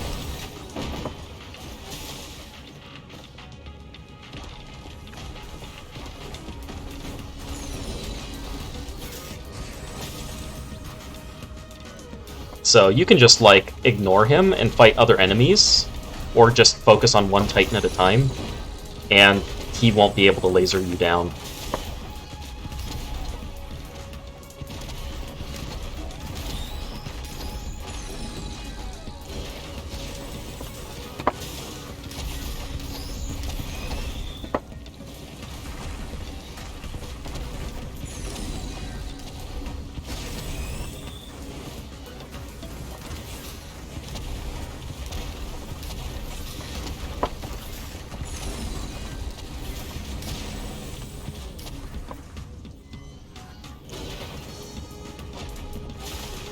Okay.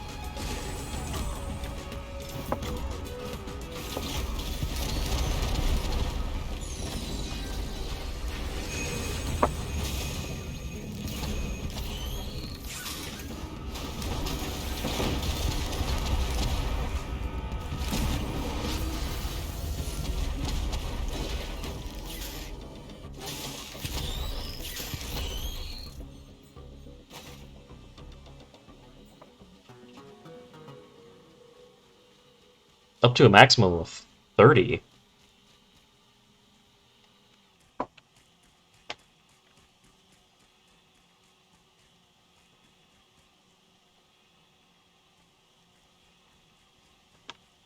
Interesting. Okay. For some reason my brain was assuming that the gray text was per stack and not per level.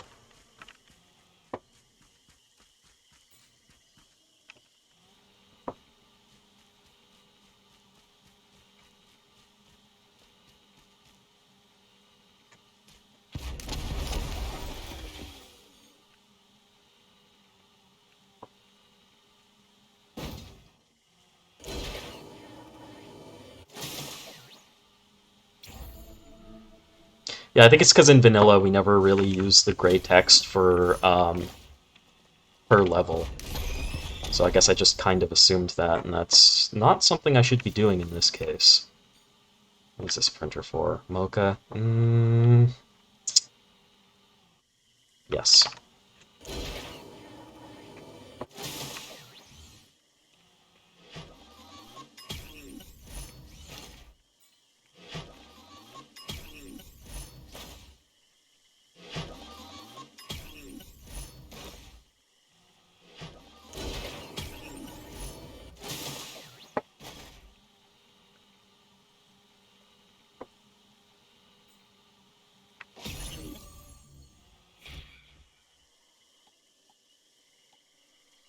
Hmm.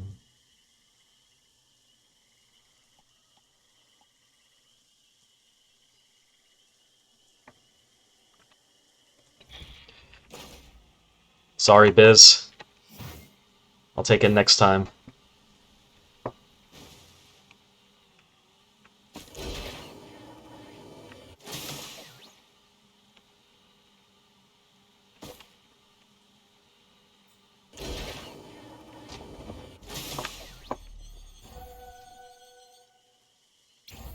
$8 minutes! Oh my god.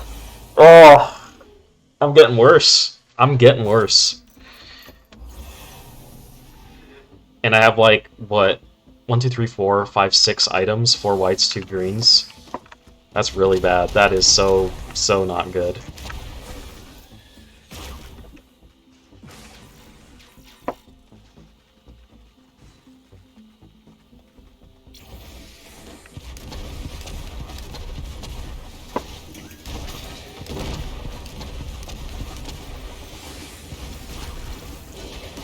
I know what I want to do.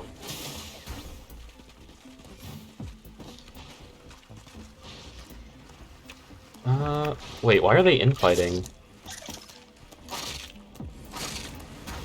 Those aren't void touched, are they?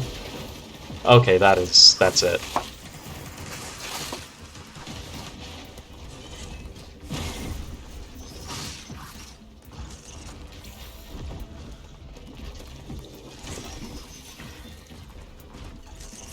I'm saving the meat. My plan right now is to find the teleporter, immediately activate it, and hit Meteor.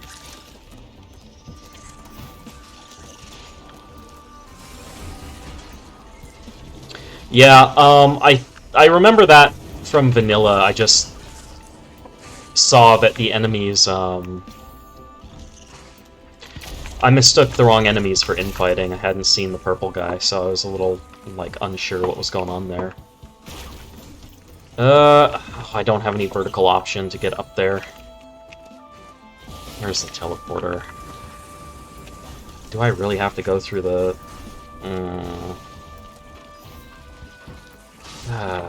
okay.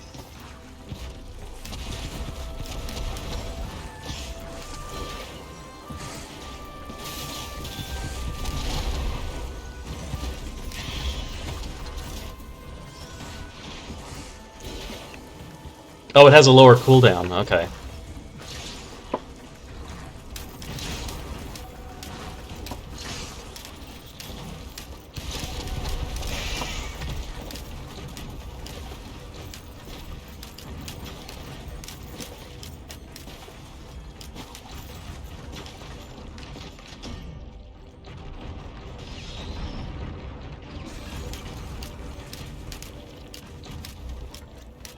I was, like, scanning so hard for the last, like, thing I needed to kill to clear the void bubble that I stopped paying attention to my health. Oh my god. Play with Artifact of Blindness? I actually really want to.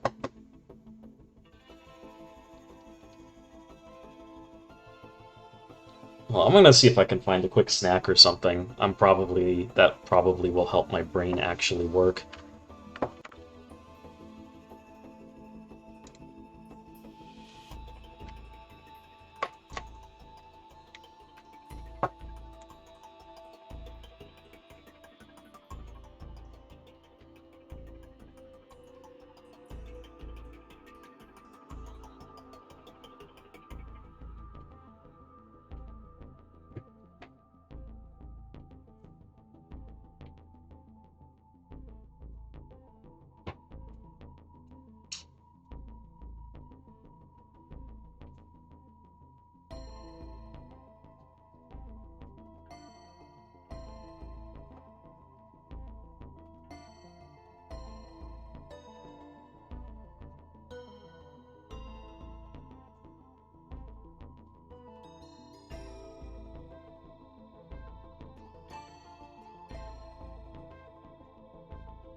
Ah.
Wait, hold on. I thought I muted the microphone. Did that not actually... Ah. Okay. Let me actually check what's happening in OBS here. Okay, so I have the microphone as an audio source, and when I try to disable it, right, it doesn't affect the audio. That's where I need to do the view. Got it.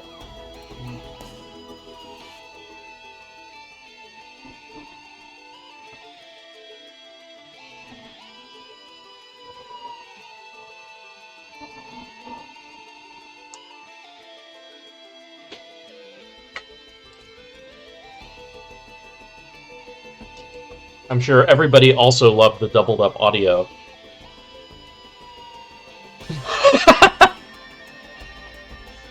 It's so fucking scuffed, dude.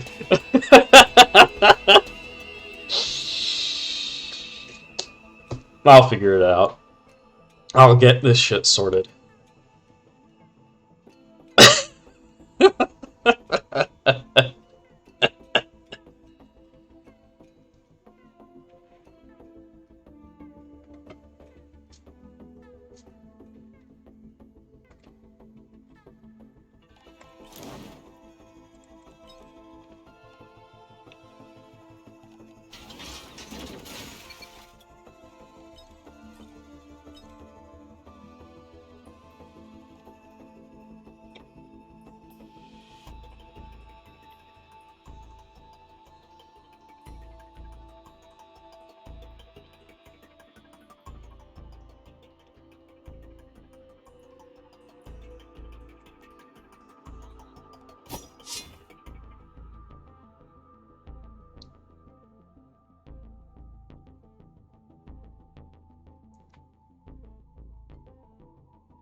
What's up, man?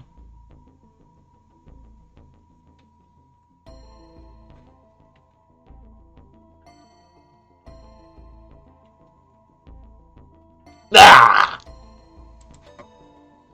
I got.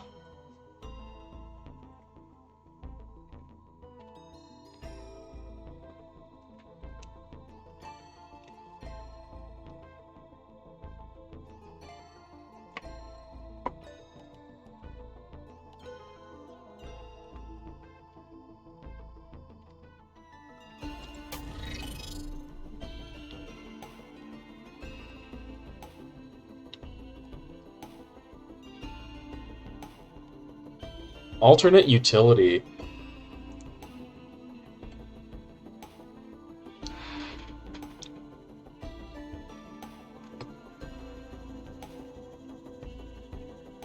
Honestly, I want to play just for that.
I really want to play with Artifact Blindness, but I also want to unlock Void Fiend.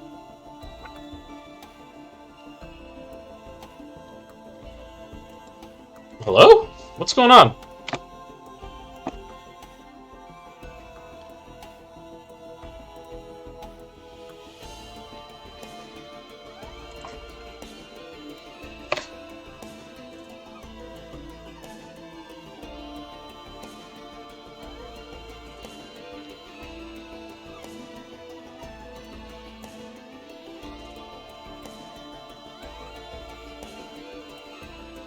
What in the world?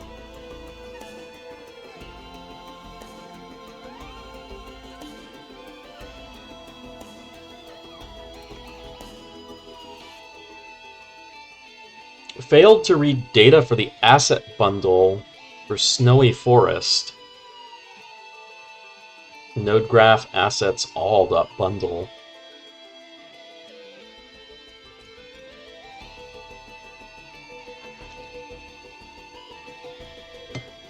Maybe I have corrupted files?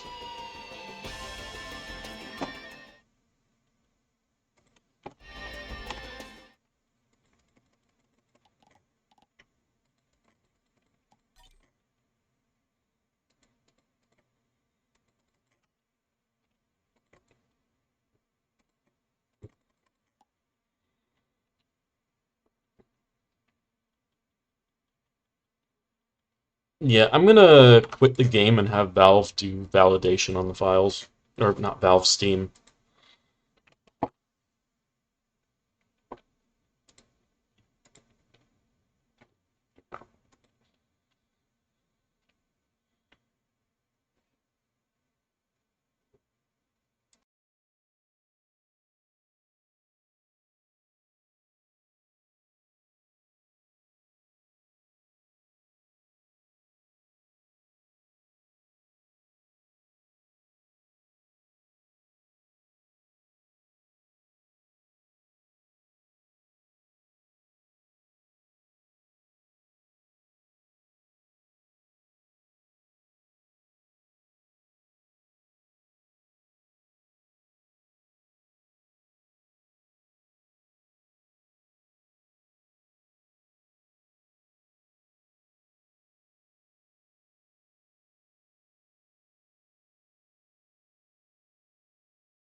I wonder if it'd be possible to have the game, or rather have like Windows preload a lot of the asset bundles into RAM so that the game can load faster. Because I think the issue largely is that it's doing non-sequential reads.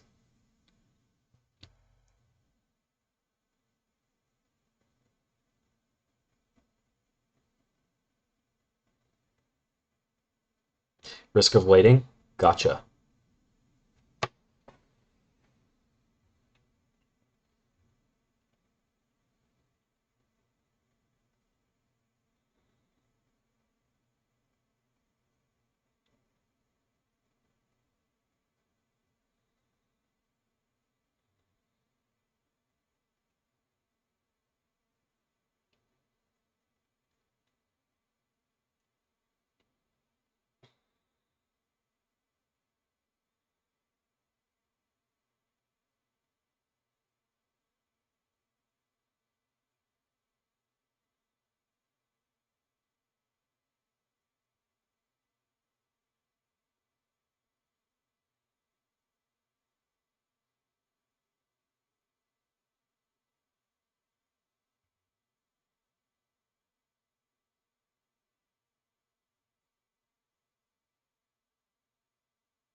Maybe I'll join. I know nothing about the server.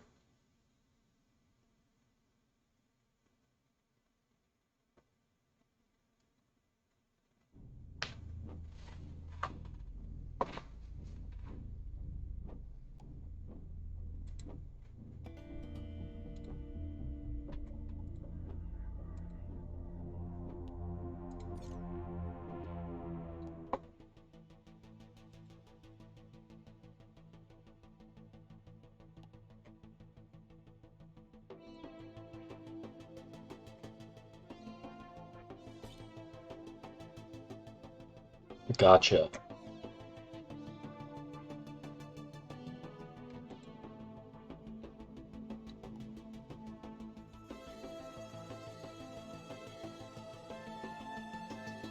I don't see why not. I don't know how much I will or won't necessarily participate, but I can check it out.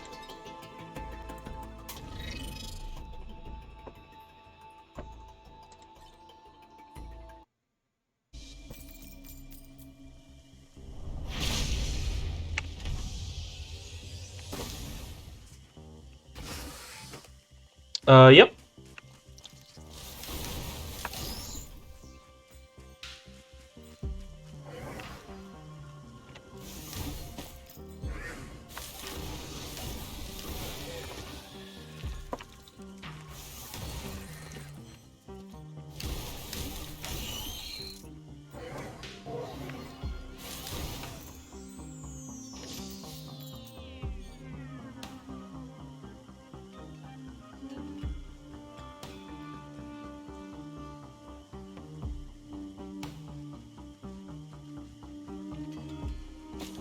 I wonder. Ah.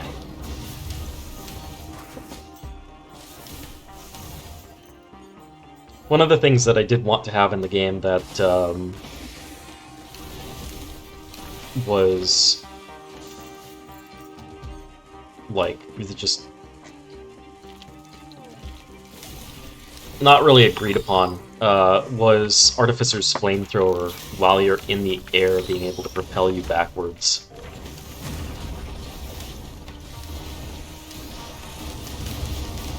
What on earth is that? Holy moly.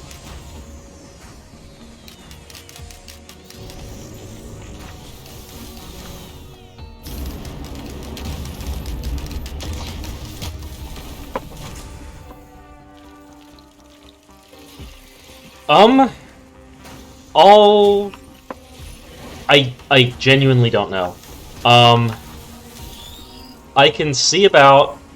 I'll probably download the VOD to my computer. Maybe I'll stick it on my YouTube channel. I don't know. I genuinely don't know.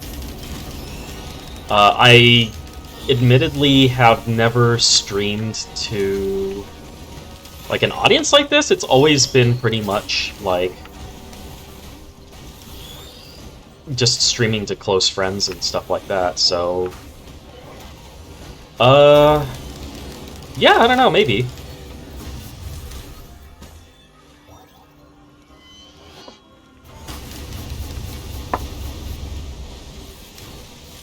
That's really neat.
I am so toast.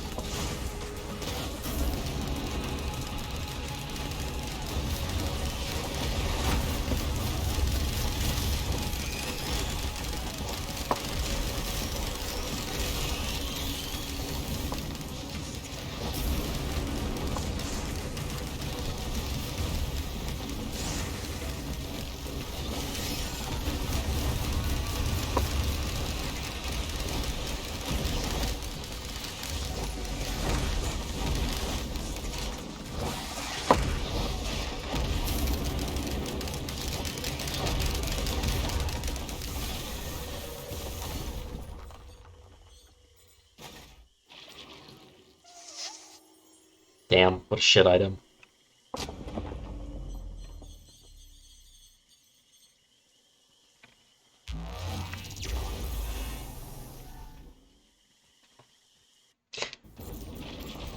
Nah, legitimately, I think that it is a good item. It's why I picked it, because I thought, like, you know what?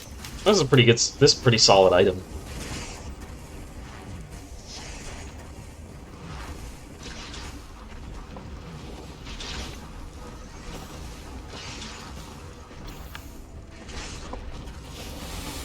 Oh yeah, I should have checked to see if the balance... I should have checked to see what's different. Hello! Can you not... Ah!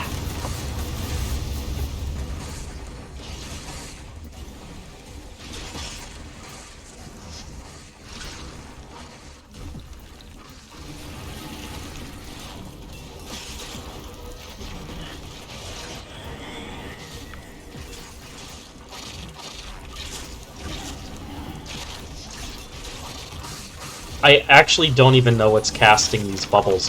Are these the Void Touch enemies that are casting these bubbles? Okay.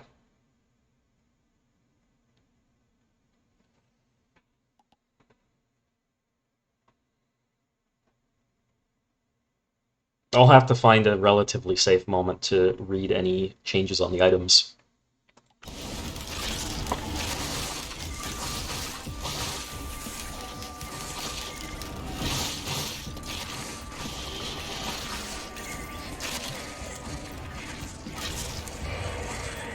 I actually really love the rats. They're one of my favorite new enemies in the DLC.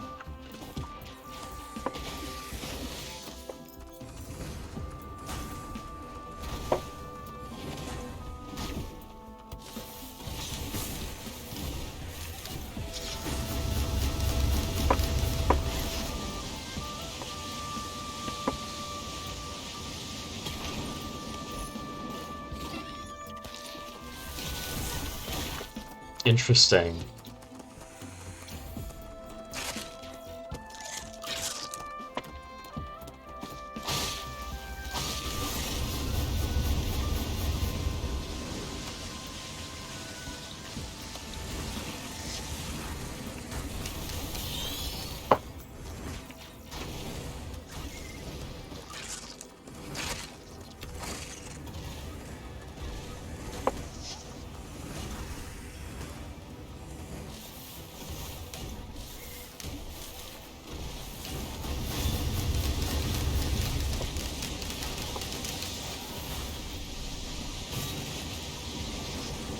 This is a very, very cool utility for Artificer. It does feel a bit strong, but it is very cool.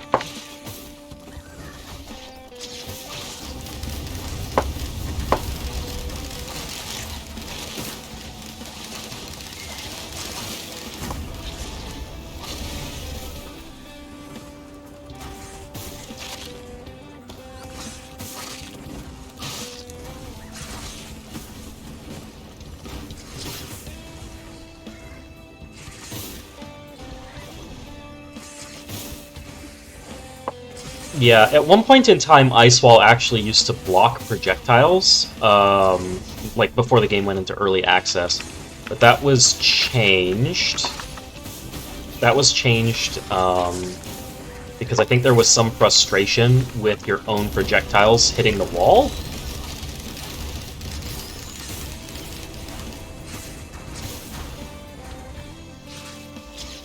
Oh, cool. That's one of the things that this mod brings back. Nice.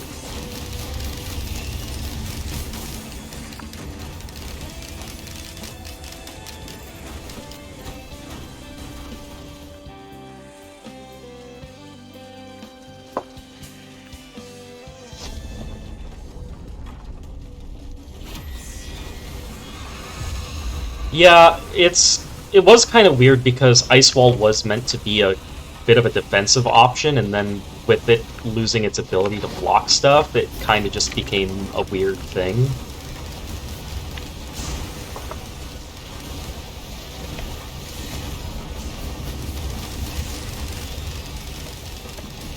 Do I have any recovery? Slug and Fungus, okay. And Healing Drone, cool. Yeah, that's right, Wood's right.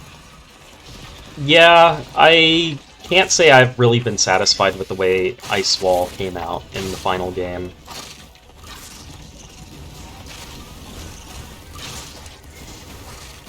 There also used to be a bit of a thing where you could kind of shape it. So, like, if you aimed straight down, it would create a circle of pillars around you instead of a straight line in front of you. Basically, how far away you were aiming determined the arc of the placement.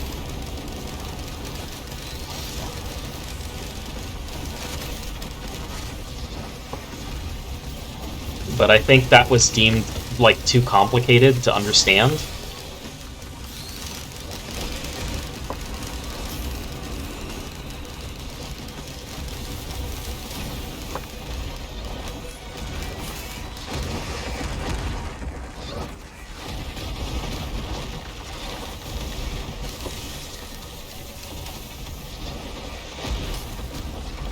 Hey guys, come here. Yeah, over here. I got a cool thing to show you. Bye-bye.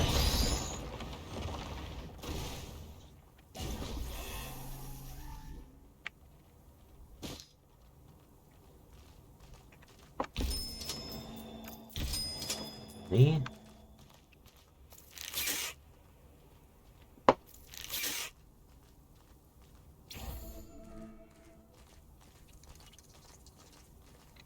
Yeah, I think if you just do it, like, if you change the curvature, like, if you imagine that the ice wall has some curvature to it, and that the one that you see in game is just straight, increasing the curvature as your placement position gets nearer to yourself would have the consequence of when you look down, it will circle around you.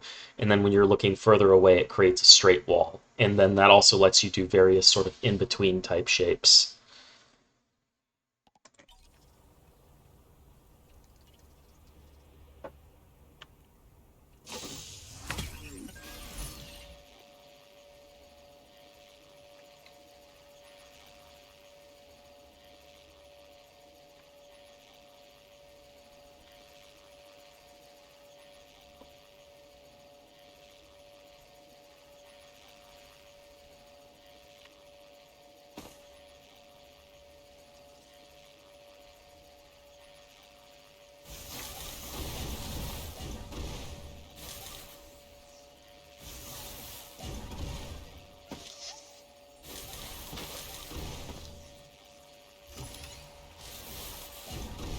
Okay, I'm like, what? What are the barnacles? There they are. Yeah, it's like, yeah, that should have had a health bar.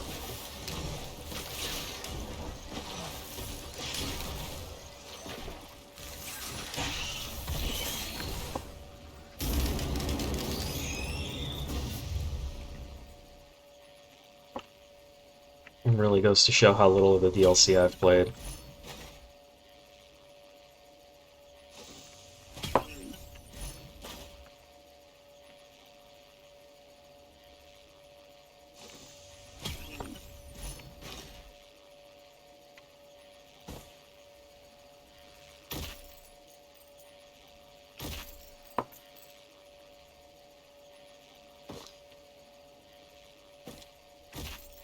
I am way behind. Are there even any chests here? Um, yeah, I fought Voidling a couple times.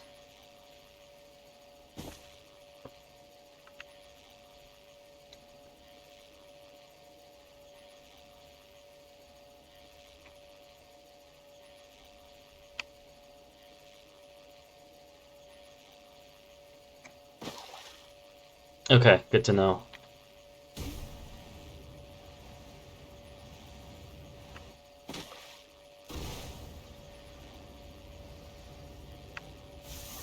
I wonder, does this block my shots? No? Cool.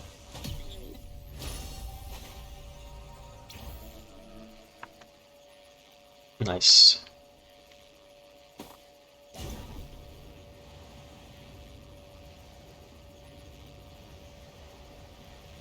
Yes, I will do that right after the stream.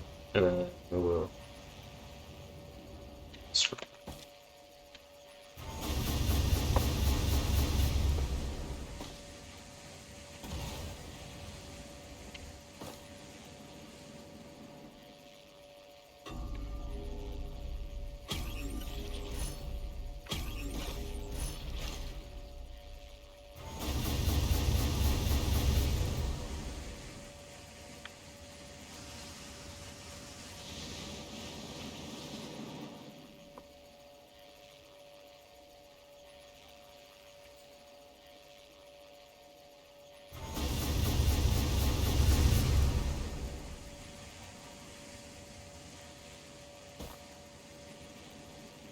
Yeah, the old Voidling was very cool.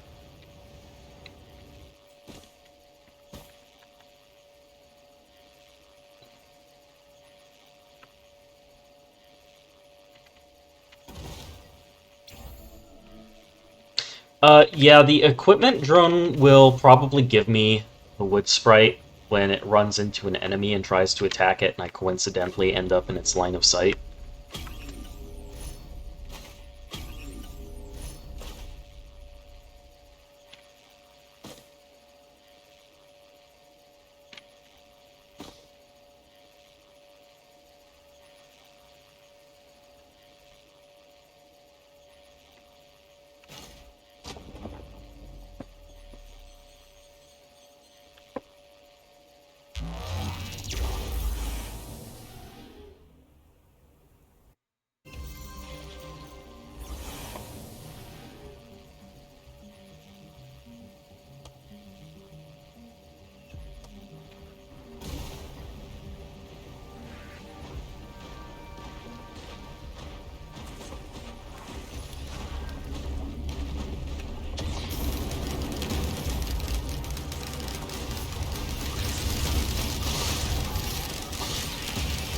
There we go. Hello.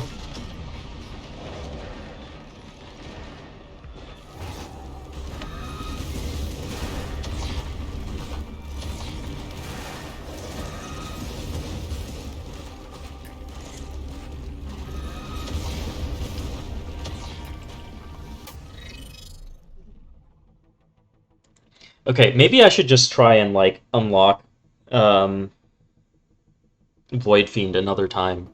I really want to try out that Artifact of Darkness, or Blindness, excuse me.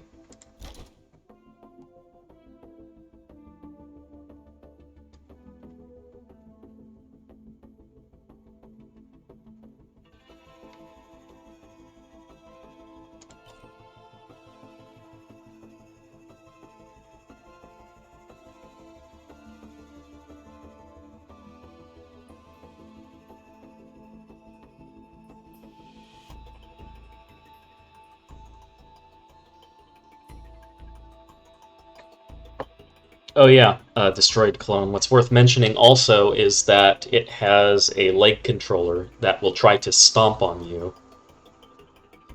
So, like, it had weak points on the joints, like the knees and ankles. Um, doing enough damage to them would disable the leg. If you disabled enough of the legs that it couldn't support itself, it would fall into the center and take a bunch of damage. Um,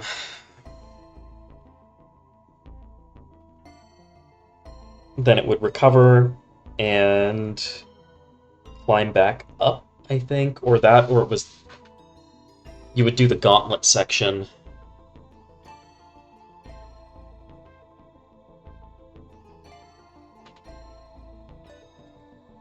But the stomping thing was really a lot of work to get going, to get working. Uh,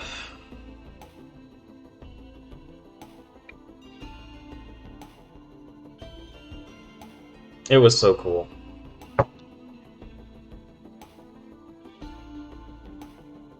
Yeah, the Voidling has, I believe, several blend trees to handle the stomping thing, and then it separately calculates like what values it needs to send to the blend tree to get you where you're at.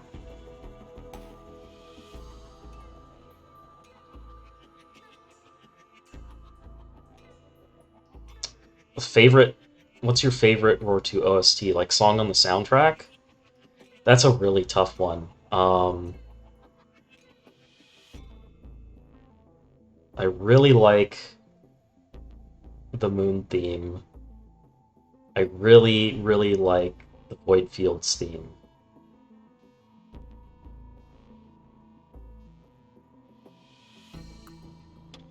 Um, what's another one? I think the one that's used in Abyssal Depths as well I like a lot. Favorite Survivor? That's changed a lot over the course of time. It used to be like Commando and Mercenary. Nowadays, I would say Bandit, probably. I also really like playing as Rex and, of course, is Loader.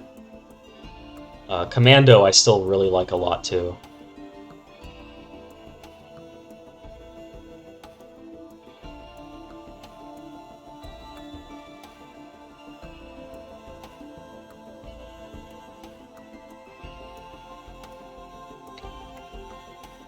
Okay, I'm gonna be right back, and then I'll give a run with the Artifact of Blindness a go.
Huh.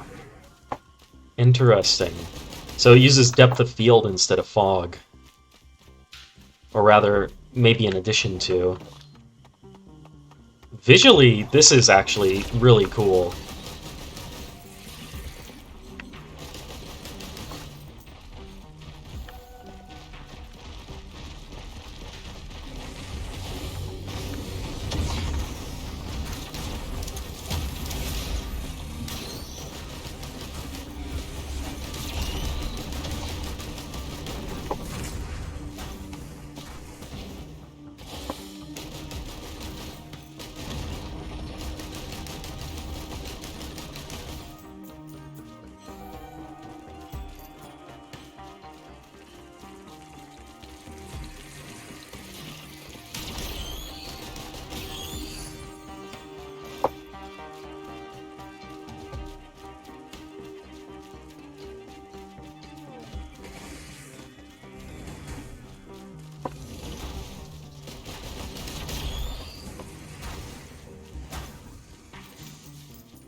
So I'm curious if you've actually played around with having like 100% opacity fog with this, or basically just use the built-in blindness stat or vision distance stat. It's really interesting because you stop being able to know exactly where you are in the map. At least not without a lot of like relearning.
That's pretty cool.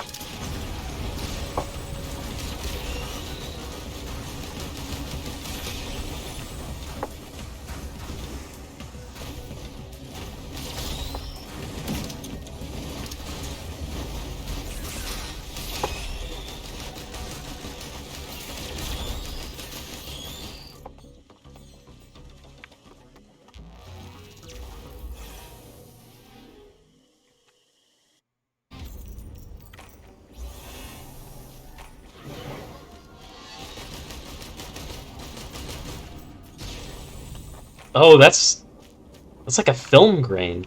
What? Is that just a natural consequence of this post-processing interacting with that bubble?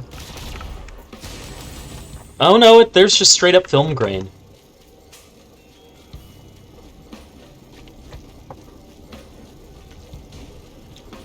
It's a very cool effect. Ah.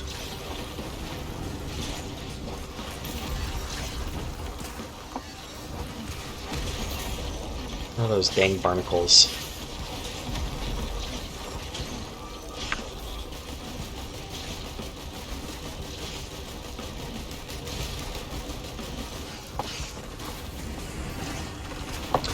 Yeah, the grain is great. I love that. I should just let them fight each other. I would like to leave. I would like to leave. I would like to leave. I would like to leave. I would like to leave.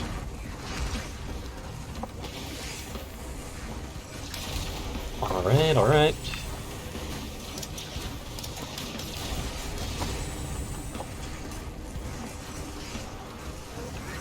Hey, man! Not too bad.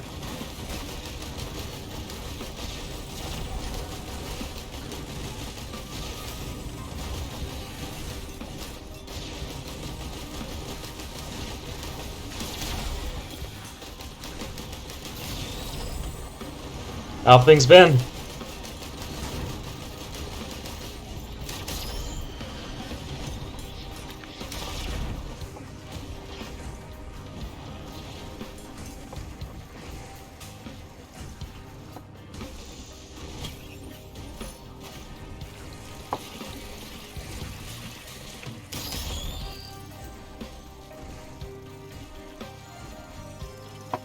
Gotcha. Good seeing you.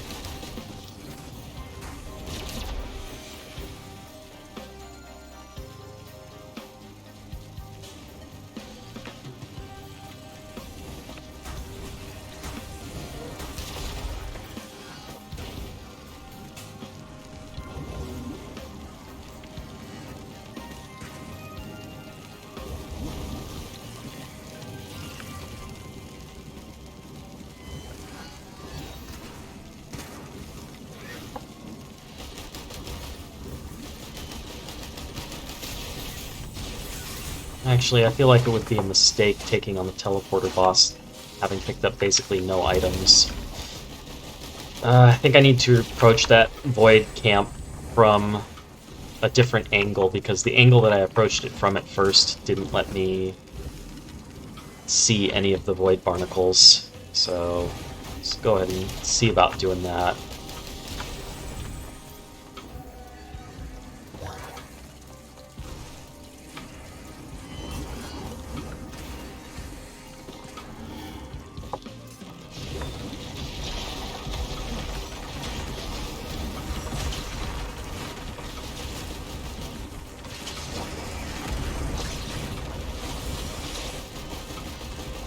Where the frick are they? Do I actually have to go in here?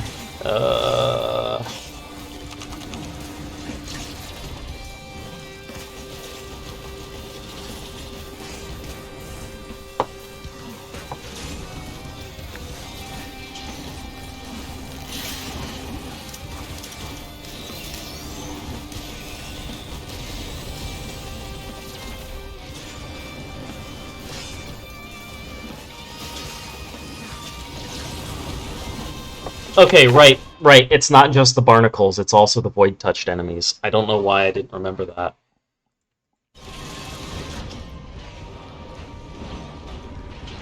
Rip.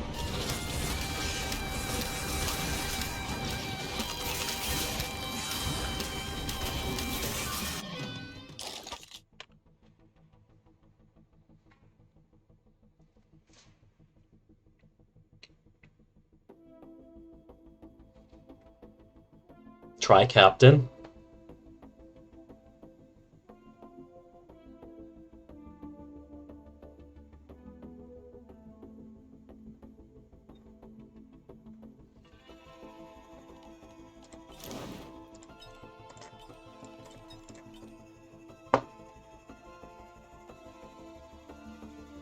Empowers your other abilities.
This will be good if I can rush Prion.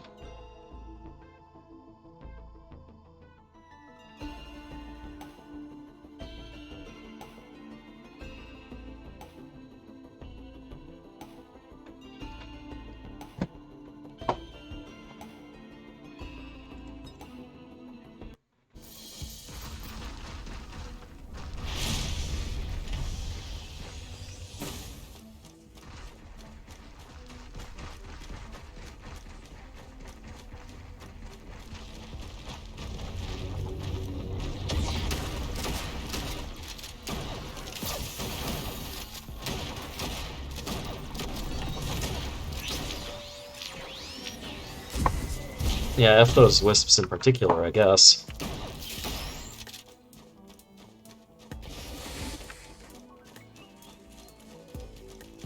I think that the, there are hints to finding the Prion. So I just need to actually... Yeah, okay, the teleporter's this way. There are hints to finding the Prion that I think should cut through the fog.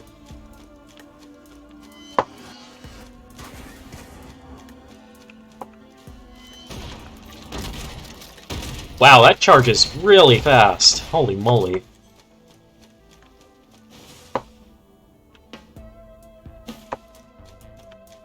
Okay...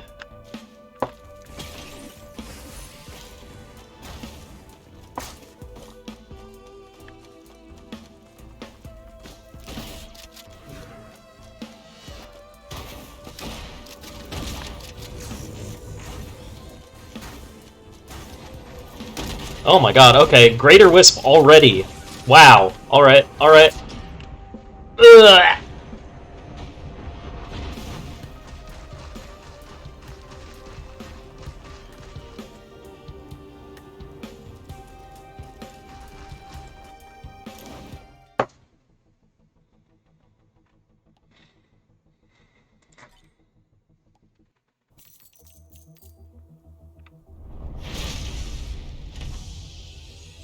Okay, so validating file seems to have fixed this level.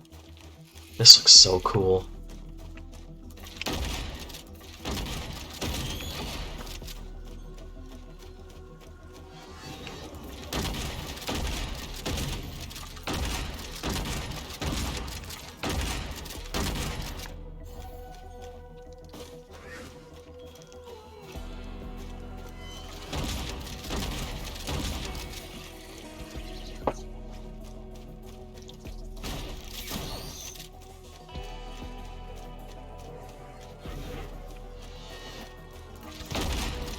Oh yeah, that's right, I forgot about that. Thanks for the reminder. Actually, this BetterDrones thing seems like it maybe unintentionally makes Captain a lot stronger, because it's basically like having two independent nanobots. I'm not going to say unintentionally for sure, because I don't know what the intention was.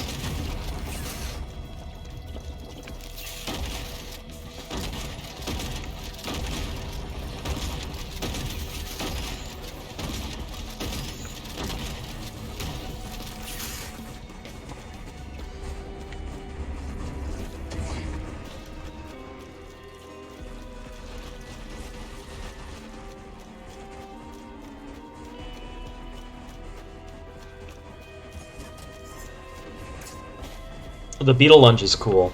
I love that that's there.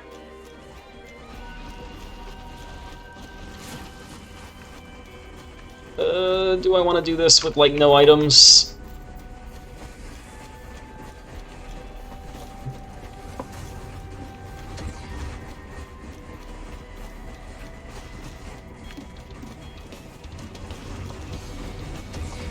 The default Beetle M2?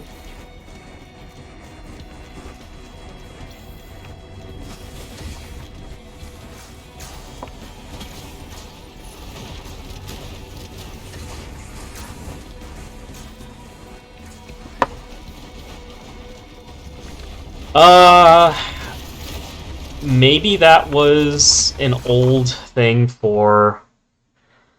Oh God, what what is the state called? If it locks you in place, it must be putting you into a state. Do you happen to have on hand what the name of the state is?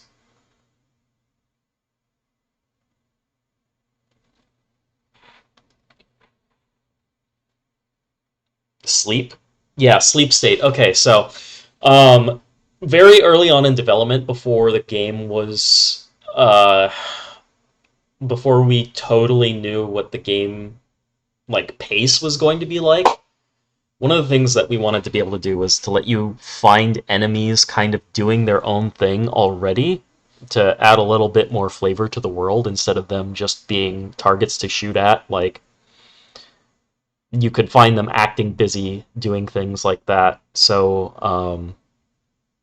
I think that would have been a test for them going in, like being in a sleep animation.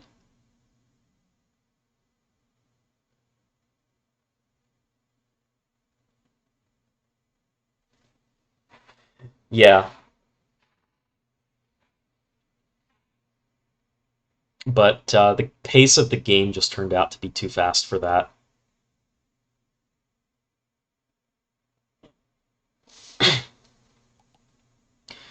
Another thing that the pace of the game turned out to be too fast for was we were going to have like dynamic music. Like, there was supposed to be a calm version of the track or just like some of the instruments, and then more would come in as fighting intensified. But the thing is that basically it was just like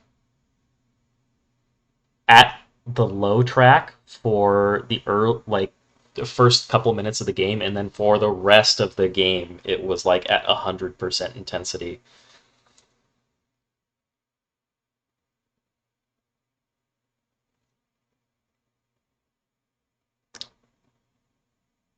I mean, like we had actually tested it, Hifu.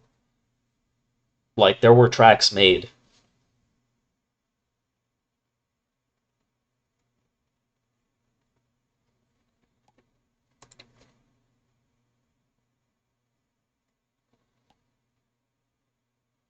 I mean, they ended up in the game, just not like in the form they were in for the dynamic music.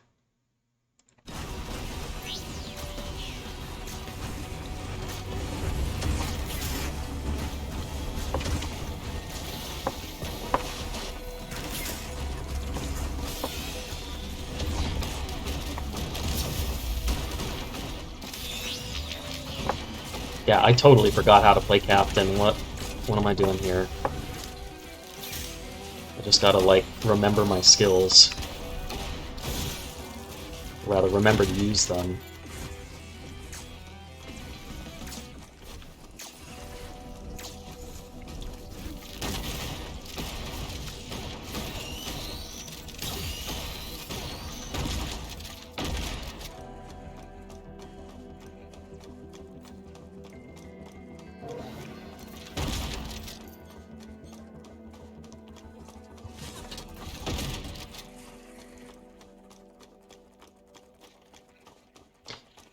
Yeah, I wanted to rush this stage.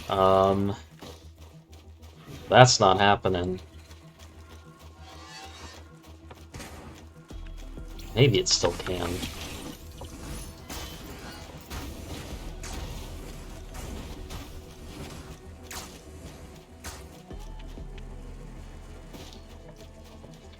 Yeah, I think I'll just need to like do this and hope I can catch up on items in a later stage.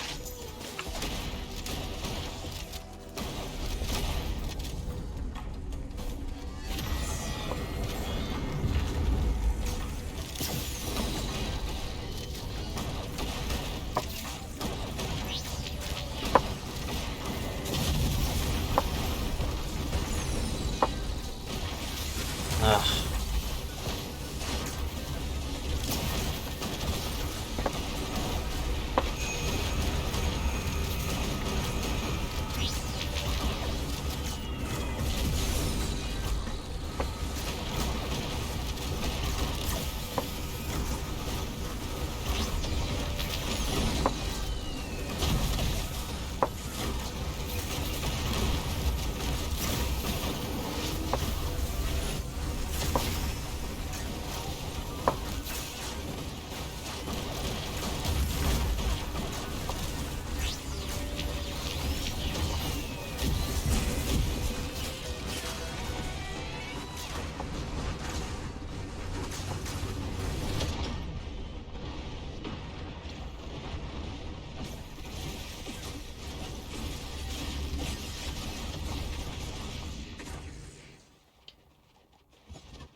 Well, the idea is I want to rush because I want to try and get the pre-on. Yeah, this is a very cool artifact. I like this a lot.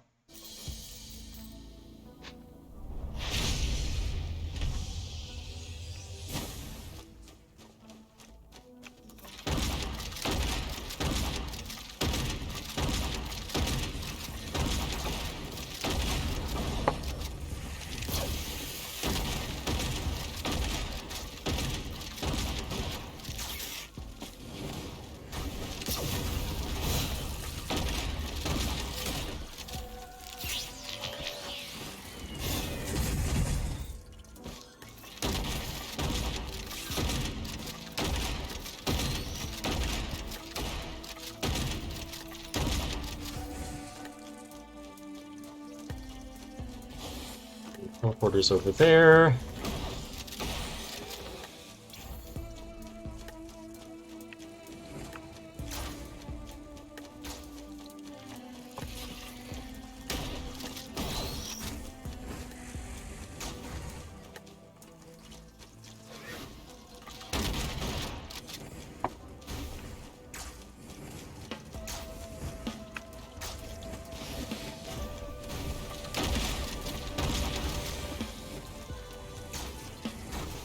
Oh boy.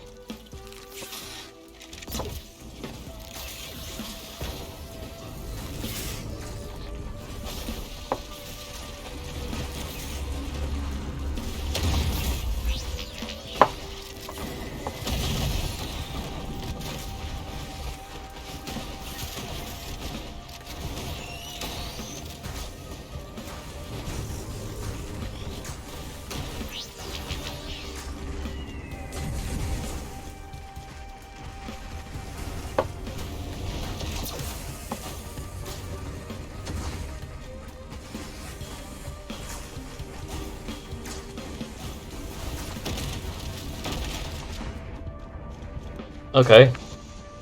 Ouch. I do not have any healing.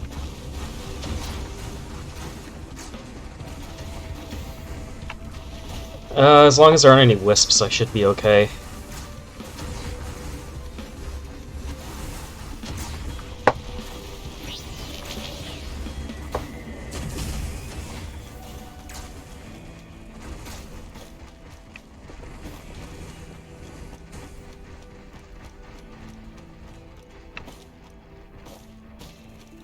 I really need some sort of healing before I can take on the teleporter.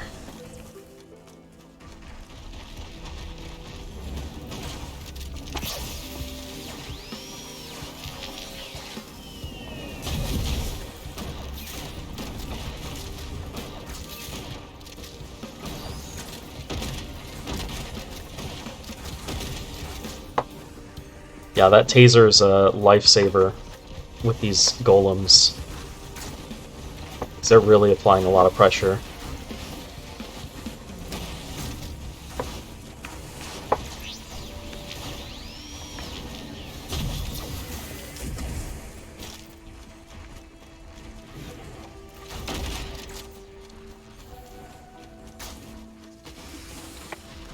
Yeah, this is really bad. This is getting really bad. Where are all the items?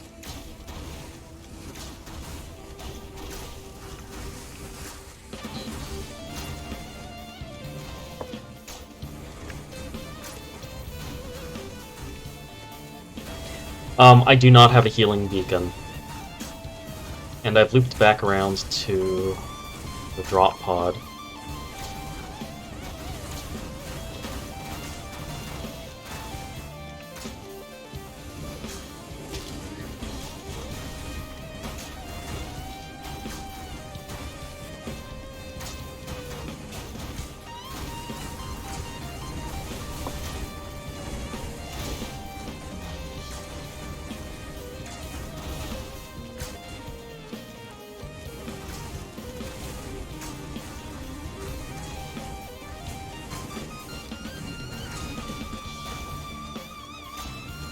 Yeah, this run is already dead.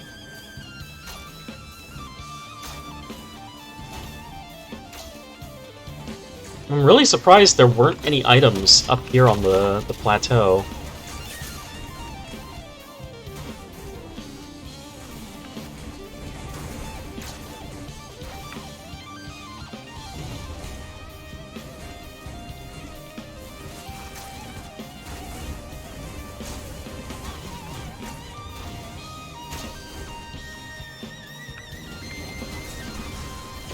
Is that one? Nope, it's the one that I opened already. Okay. RIP.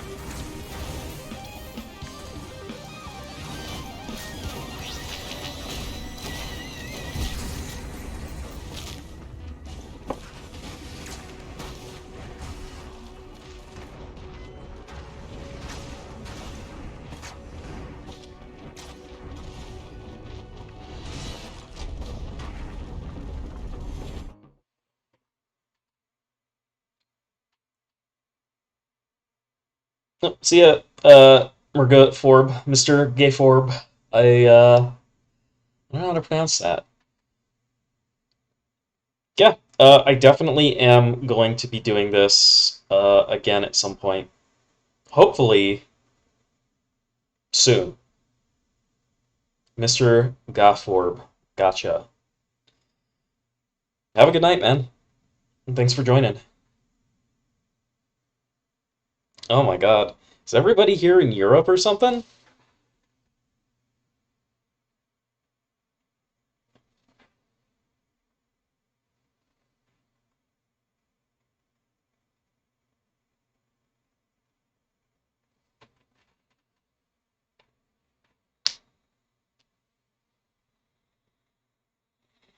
Gotcha.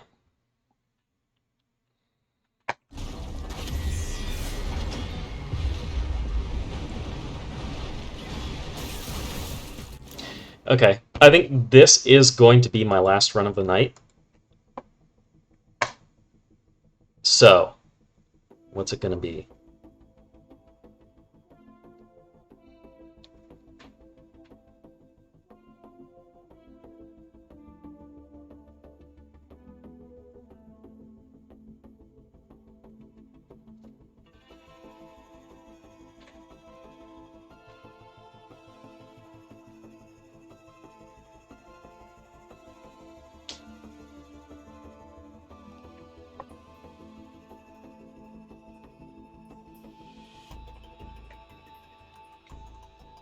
I think, for the sake of not having a run that's going to last 5 minutes, I will play without blindness this time.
What are the main changes to Acrid?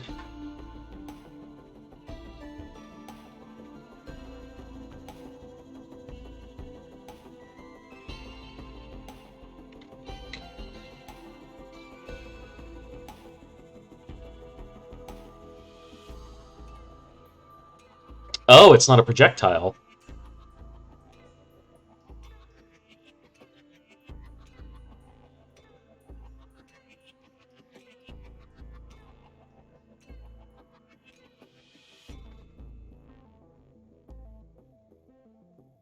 Gotcha. So, like, no changes to the poison and blight mechanics.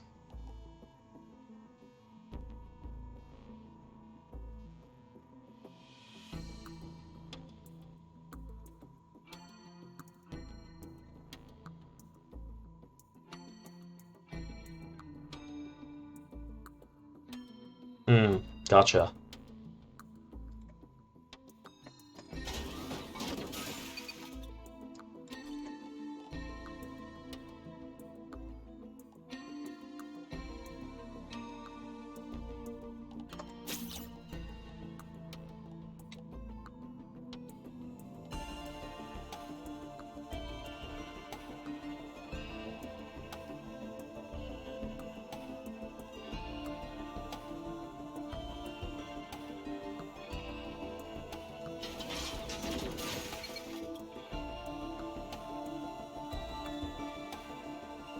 Oh, interesting. It deals damage.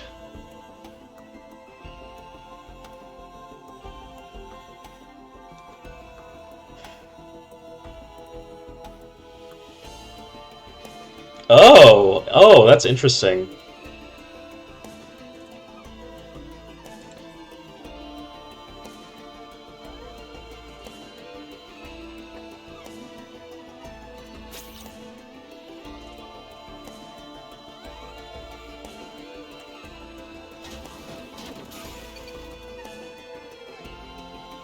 Yeah, I'll give NG a shot.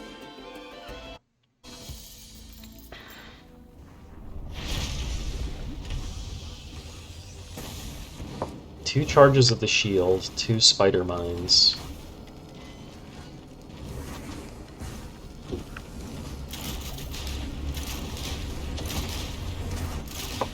I see it's the RoR1 version.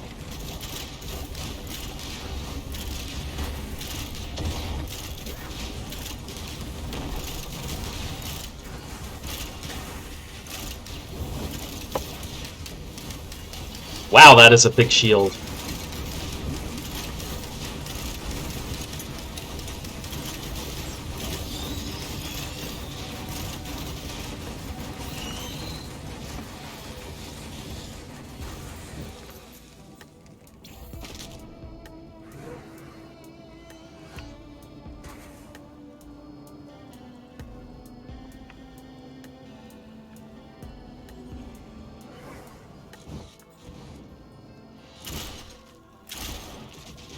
I gotta say, I couldn't really tell you about Huntress.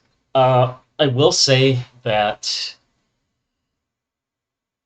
definitely we will not. Well, I say we will. I'm not part of the team anymore. But part of the philosophy is like not to buff a character because it's the weakest character in the game, because there's always going to be a weakest character in the game, which just means infinite buffing.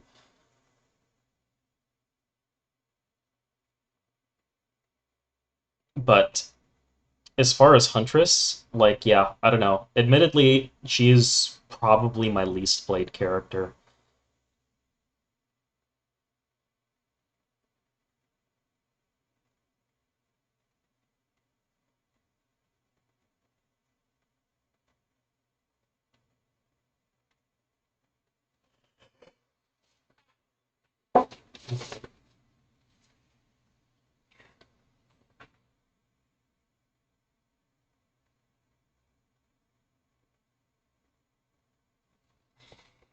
Yeah, Huntress has cool mobility.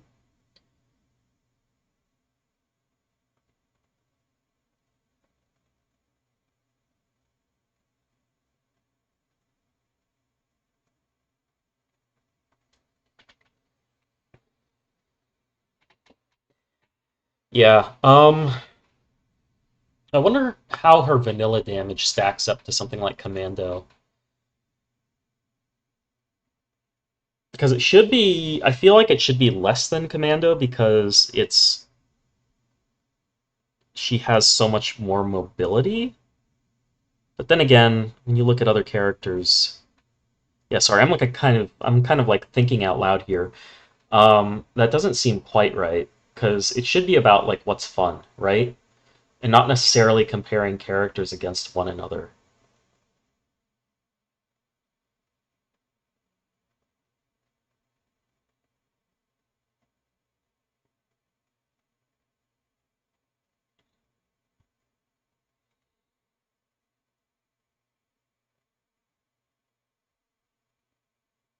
If it's actually zero point 0.5 Commando's DPS, that is way too low. That's like that definitely needs adjustment.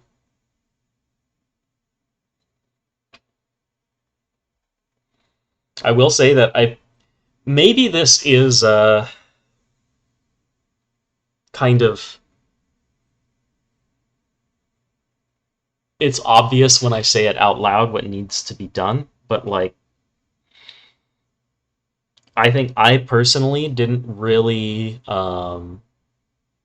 push for really any changes to Huntress because I didn't play Huntress because I didn't have fun playing as Huntress. So That actually might have been a bit of an indicator that changes did need to happen if I wasn't having fun. Which is something that I've done in the past with other characters and other mechanics in the game, but I don't know why I don't know why Huntress was a bit of a blind spot there. Um,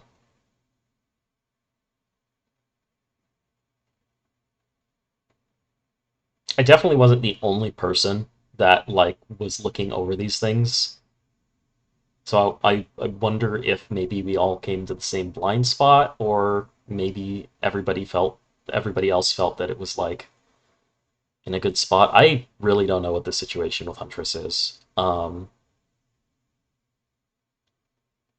Yeah, thinking about it, looking back on it now, the fact that I don't really want to play as Huntress is like, yeah, that's very telling.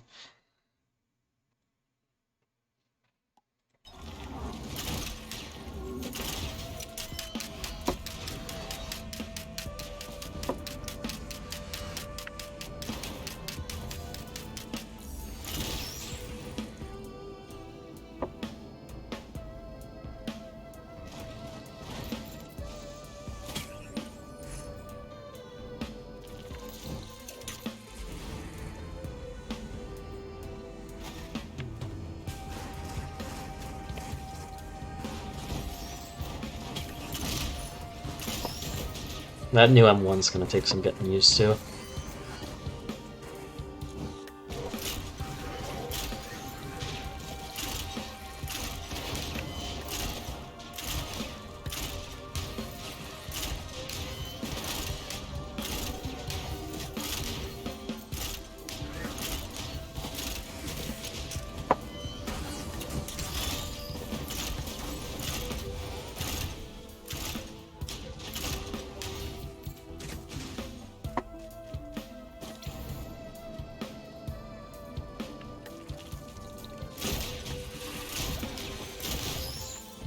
Yeah, I don't really remember what the logic was behind characters having the same base speed.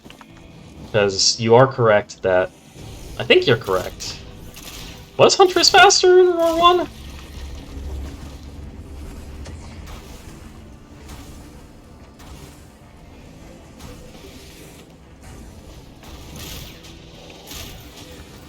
There was a point in time when. Um, was this in the shipped game? When the game shipped into early access, did Multi have a higher base move speed than everybody else?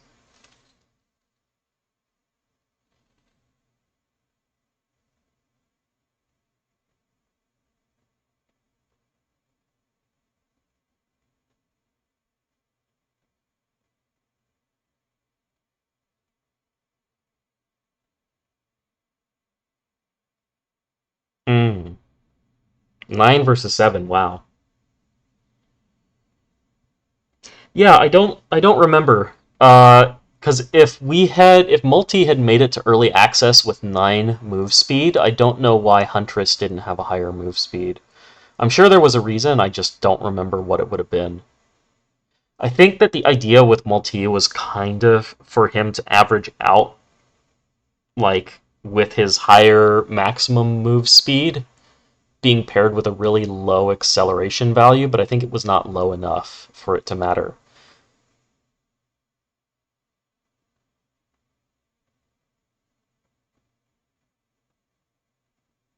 They're the same move speed in Roar 1.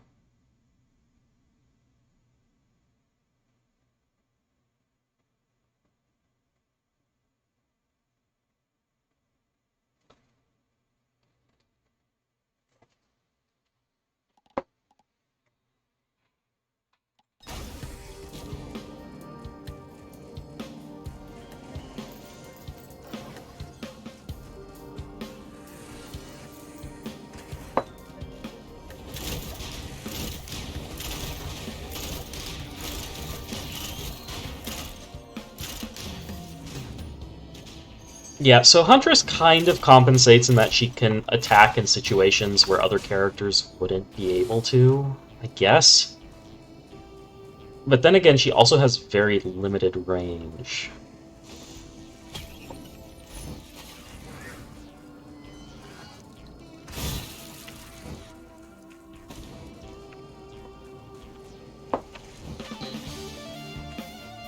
So that kind of cancels that out a little bit too.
Hold on, if this pushes enemies out...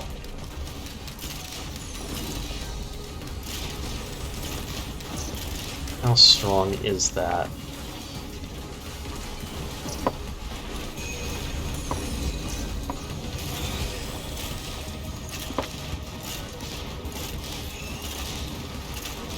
So I don't know how common knowledge this is, but spider mines actually, in their target seeking, try to target a cluster of monsters in a way that would maximize the number of them that get caught in the blast.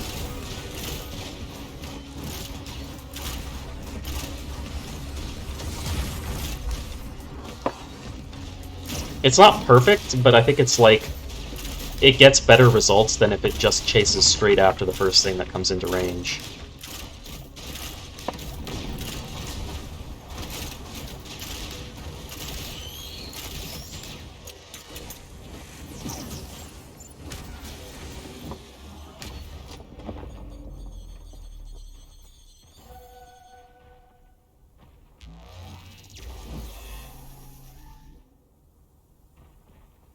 The other mines do the opposite. Yeah, I think mines are definitely in a weird spot. I will concede that, like, or admit that the thing with them having an arming time was 100% something I pushed for, because it felt really weird that people were not using them as mines that they placed in advance, and instead were just something people used as weird grenades.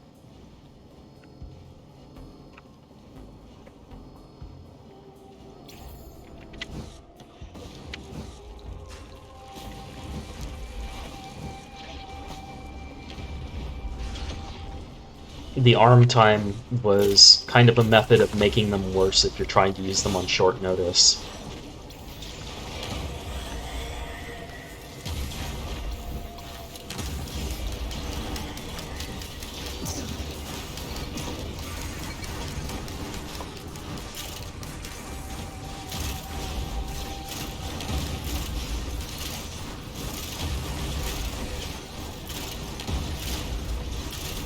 I think I still am not convinced that mines are completely unusable in a game like this, but it does seem tricky.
Where's the last void enemy?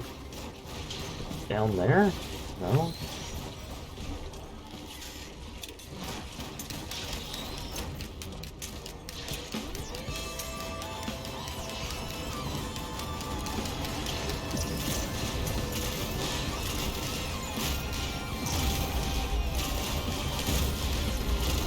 Oh god.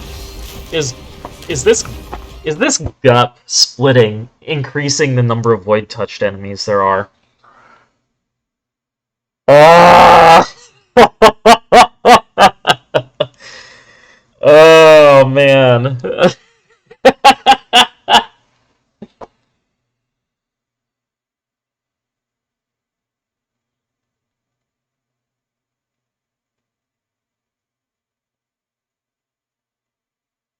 Yeah. Oh man.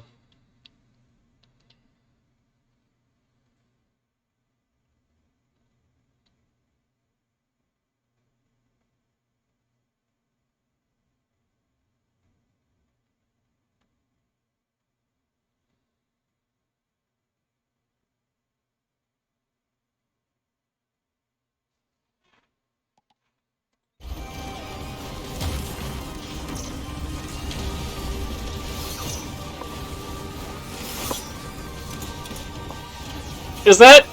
Oh my god, was that beetle riding a gut for a moment there?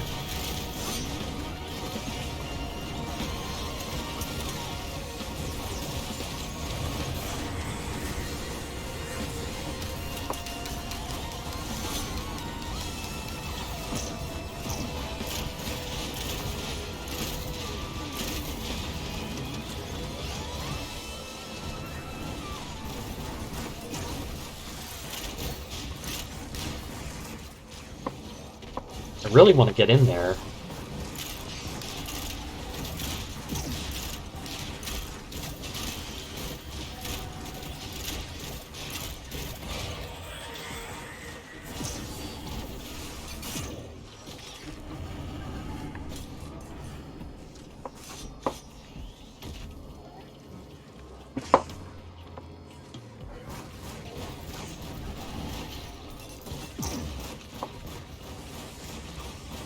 Four remaining. Okay, that's better than the 8 that there were before.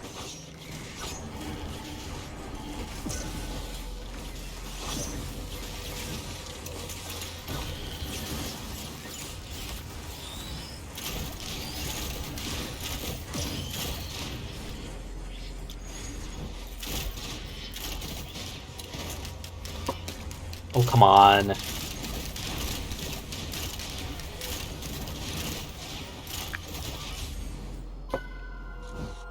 Two monsters remaining.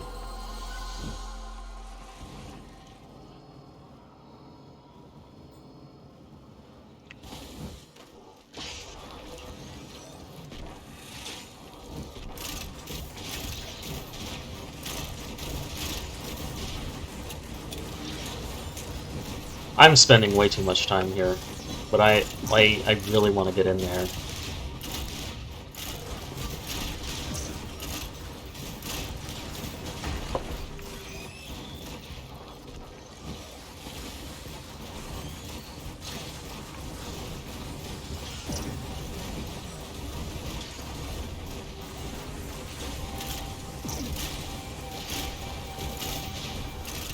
Oh, it's a void barnacle. That's why.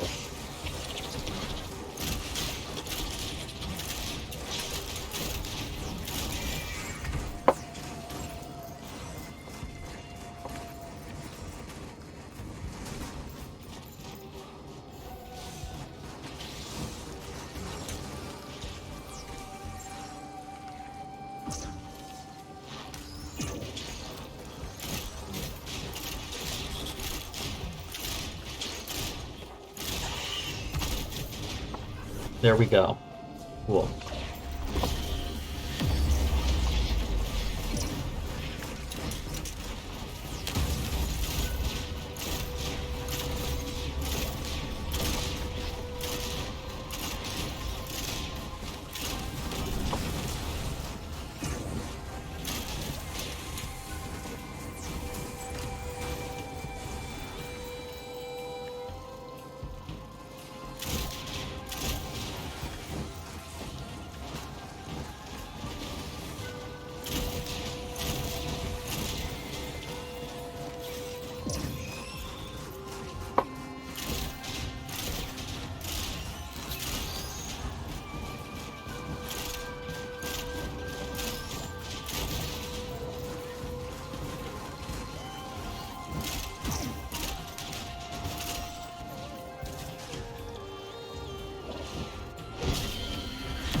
One of the things that I wanted when we were trying to figure out what we wanted to do with the Void expansion, um, we had to figure out like how do we want to actually integrate the Void um, entering the planet, entering the levels, and making it feel like a bit of an invasion.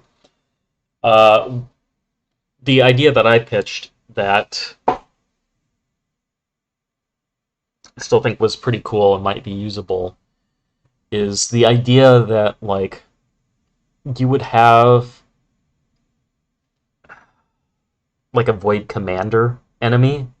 Like it's just a monster whose inherent presence just summons more void stuff. So you can either keep it alive to try and farm void things, or you can try to kill it. But just like having it around would mean you'd be dealing with like a lot more void reavers and the other enemies we had not determined at the time we were going to have.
Yeah, void coins.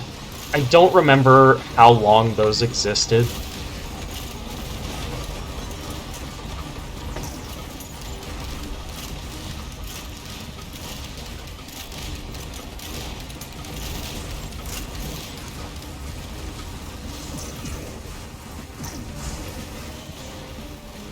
I honestly don't even remember any implementation details about void coins, like how they were supposed to be used. All I remember is that they were just another kind of currency, which was not really amazing.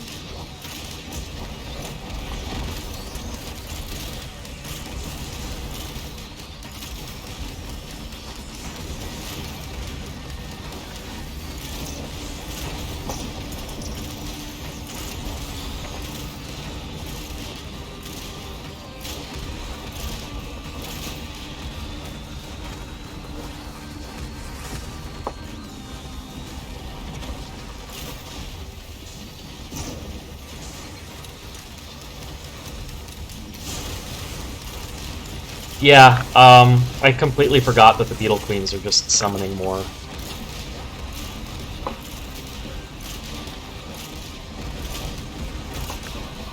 I finally got my wish. I had wanted Beetle Queens to summon Beetle Guards for the longest time, but they got stuck summoning the little guys. And now that they actually summon Beetle Guards, they're not pushovers anymore. Beetle Queen just used to be like a free boss.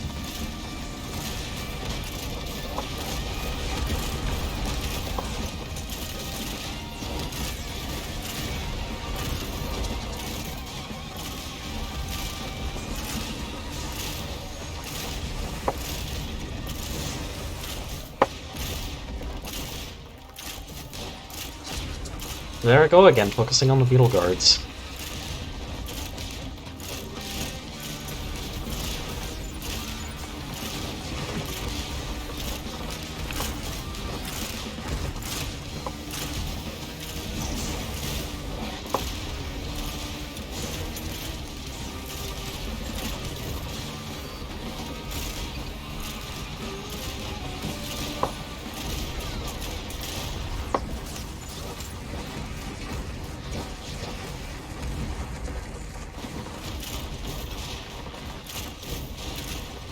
That is nutty. Triple damage, oh my god.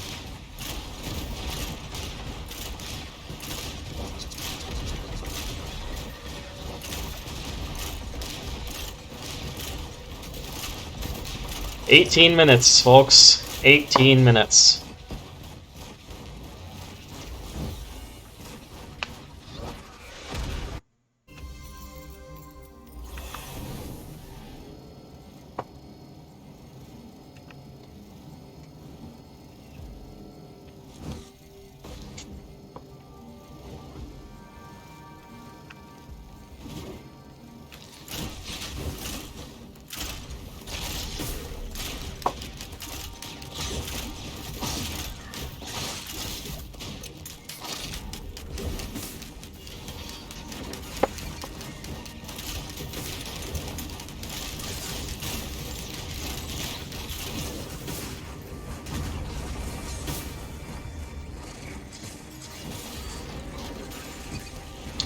Yeah, this is definitely peak gameplay.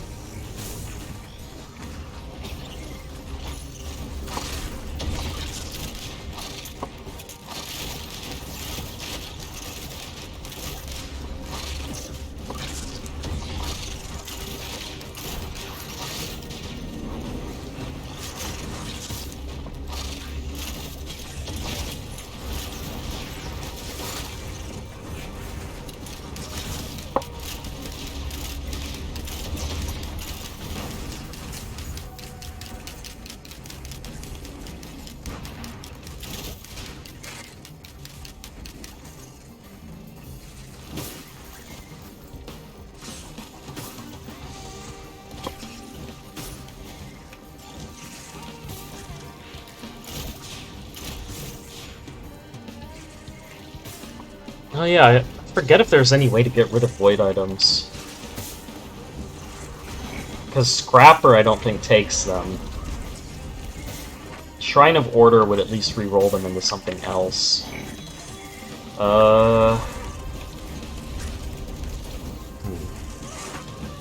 Egocentrism?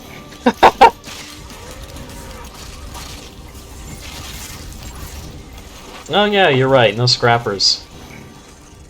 Ooh, I've got a really, really dumb idea. Come here, come here, come here. Come on. Everybody, come here. Oh.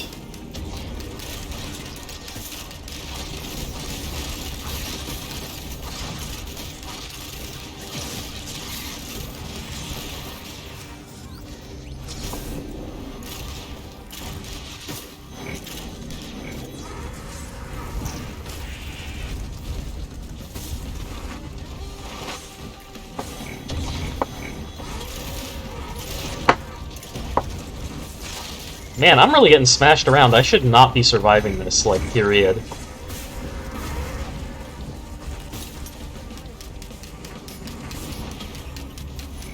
Oh, baby.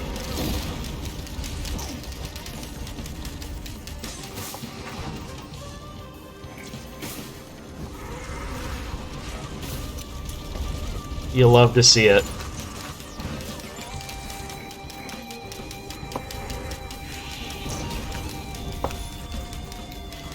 Some speed, evasion. Okay, okay, okay. Maybe it's not all lost.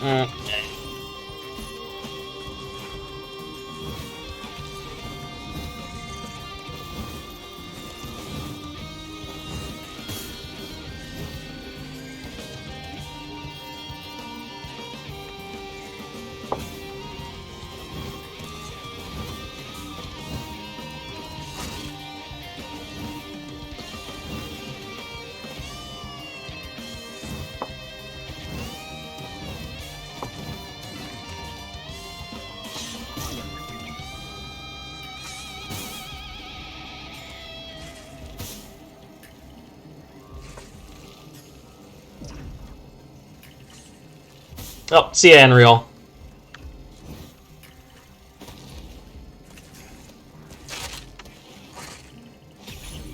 Oh, no, no, no, no, no, no, no, no, no.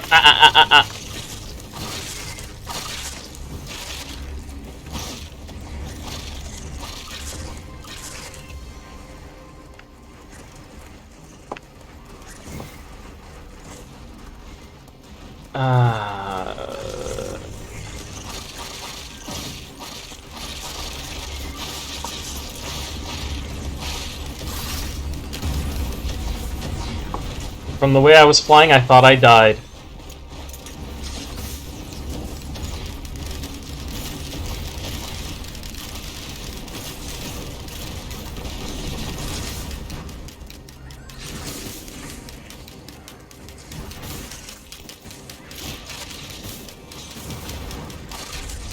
Ah, can I trap you guys against the ceiling?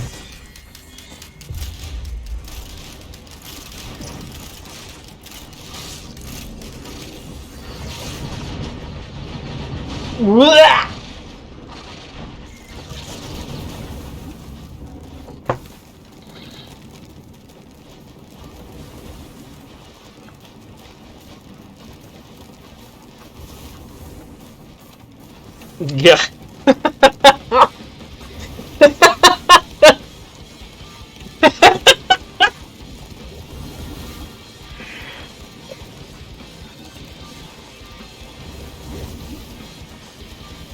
Dude fucking stuffed me in a clay pot and kicked me down the stairs.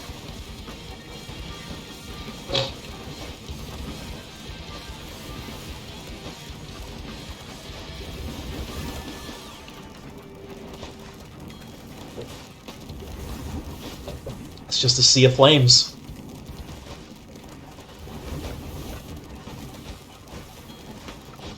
Rats eating your corpse, yeah. Flames and rats. New York. Is this what New York is like? I've been wanting to visit New York.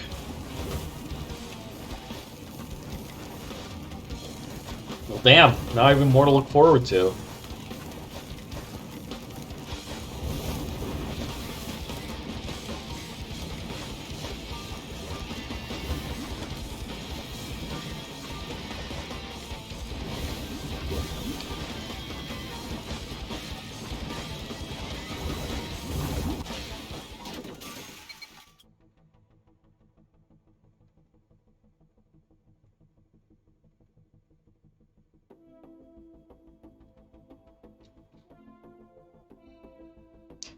Okay, well, thank you for enduring the rust and the scuff.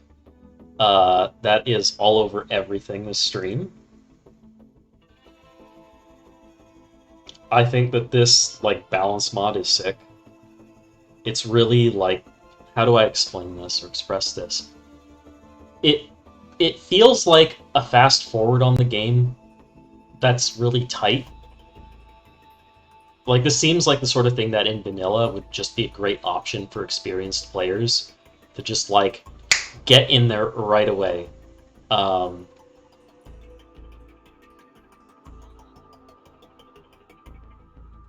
Yeah. Yeah, really enjoy that mod. This mod, I should say. Well-rounded balance. As well as all of the SurvivorTweaks by Hifu. Skins are sick, too. The skins being from...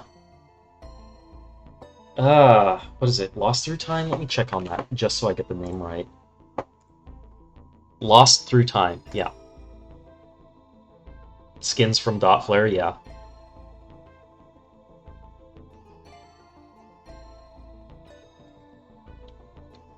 Yeah, I'm looking forward to trying out more mods next time.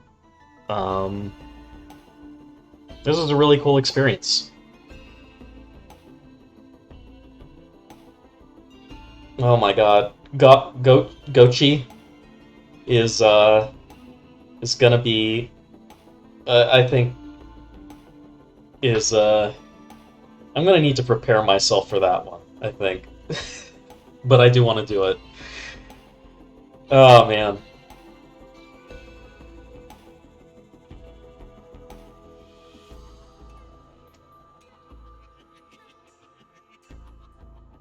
It seems like a pretty sizable mod. It seems like there's a lot in there to see. Oh man, one of the things I thought would be cool to do is with the language file setup that we had, I really wanted to. So, okay, before we had Gearbox doing our publishing, I had been working on the language system, and at Steam Dev Days, I heard about some game. I think it was like The Long Dark or something, where they just exposed the files for language and allowed the community to make their own translations. And that actually kind of was the intent, where like we didn't know we were going to have a publisher at the time, and it's like it'd be cool, like, because we don't know like well enough any languages outside English to do the translations ourselves. Um, but the community is full of like really talented and skilled and passionate people, where like if we just open this up, like everybody can do their own translations. And to that end, one of the things that I wanted to do was to create like an example language pack that was just nonsense jokes, or like something that would run through Google Translate a million times, just to be like pretty much just a shit post.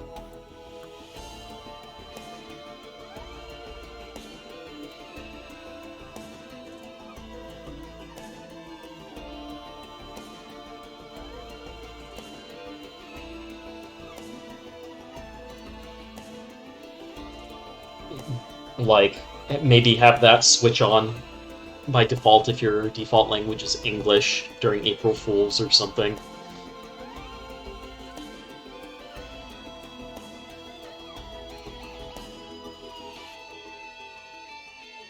Yeah, yeah, like there, it's always time. It always comes down to time. Yeah, I really wanted to do something for April Fools, but our update schedule was a bit prohibitive on that. I also wanted to do like holiday, like Halloween and Christmas themed stuff, but like we had so much to do just delivering the early access updates, and we had such a the update timeline put everything several months apart, so stuff just never lined up to do that. On top of not having the time because of all the work we had to put into the content updates.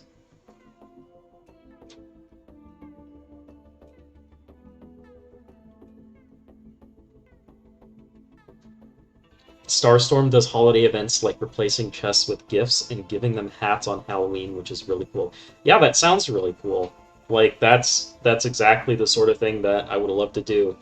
It reminds me, in Gary's mod, I used to play on a server back in the day with a bunch of friends, and I had admin access, so I could just type Lua scripts into the server, like in real time, like into the console, and have those also be sent out to other clients. And I'd do shit like take a map that was out in the desert, like Jim Butte or something like that, and do like real time texture replacements to like turn it all into snow and spawning in particle effects and basically like transforming the map into a winter version. Like that was something I had a lot of fun doing, like finding ways to do that sort of thing. I guess maybe a comparable type thing would be like Pyrovision and TF2. Speaking of, you should try RM 1.0 once it comes out. RM. Is this... Hold on. Please forgive me if I'm, like, blanking on something I've seen before. What does RM stand for? Radiant Malignance. Gotcha.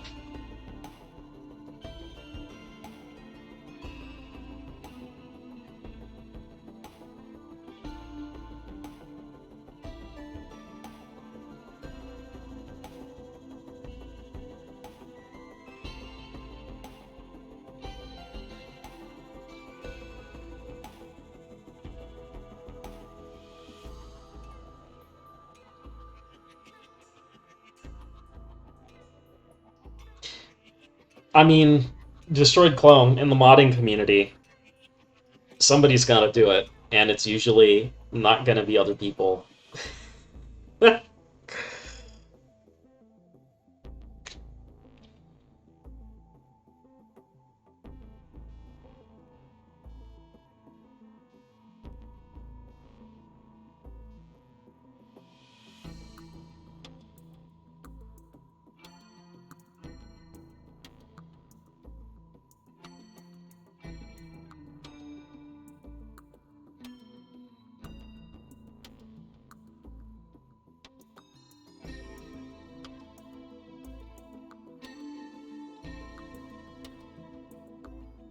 Alright. Well, I'll have to figure out what the next thing I'm playing is, and figure out when I'm going to do that. Hopefully it won't take forever, like it did this time. Maybe I can see about doing something next Saturday? We'll have to see what plans are like then. Maybe Friday or Saturday. Yeah, this was a long-ass stream. I'm not surprised that my brain is ceasing to function.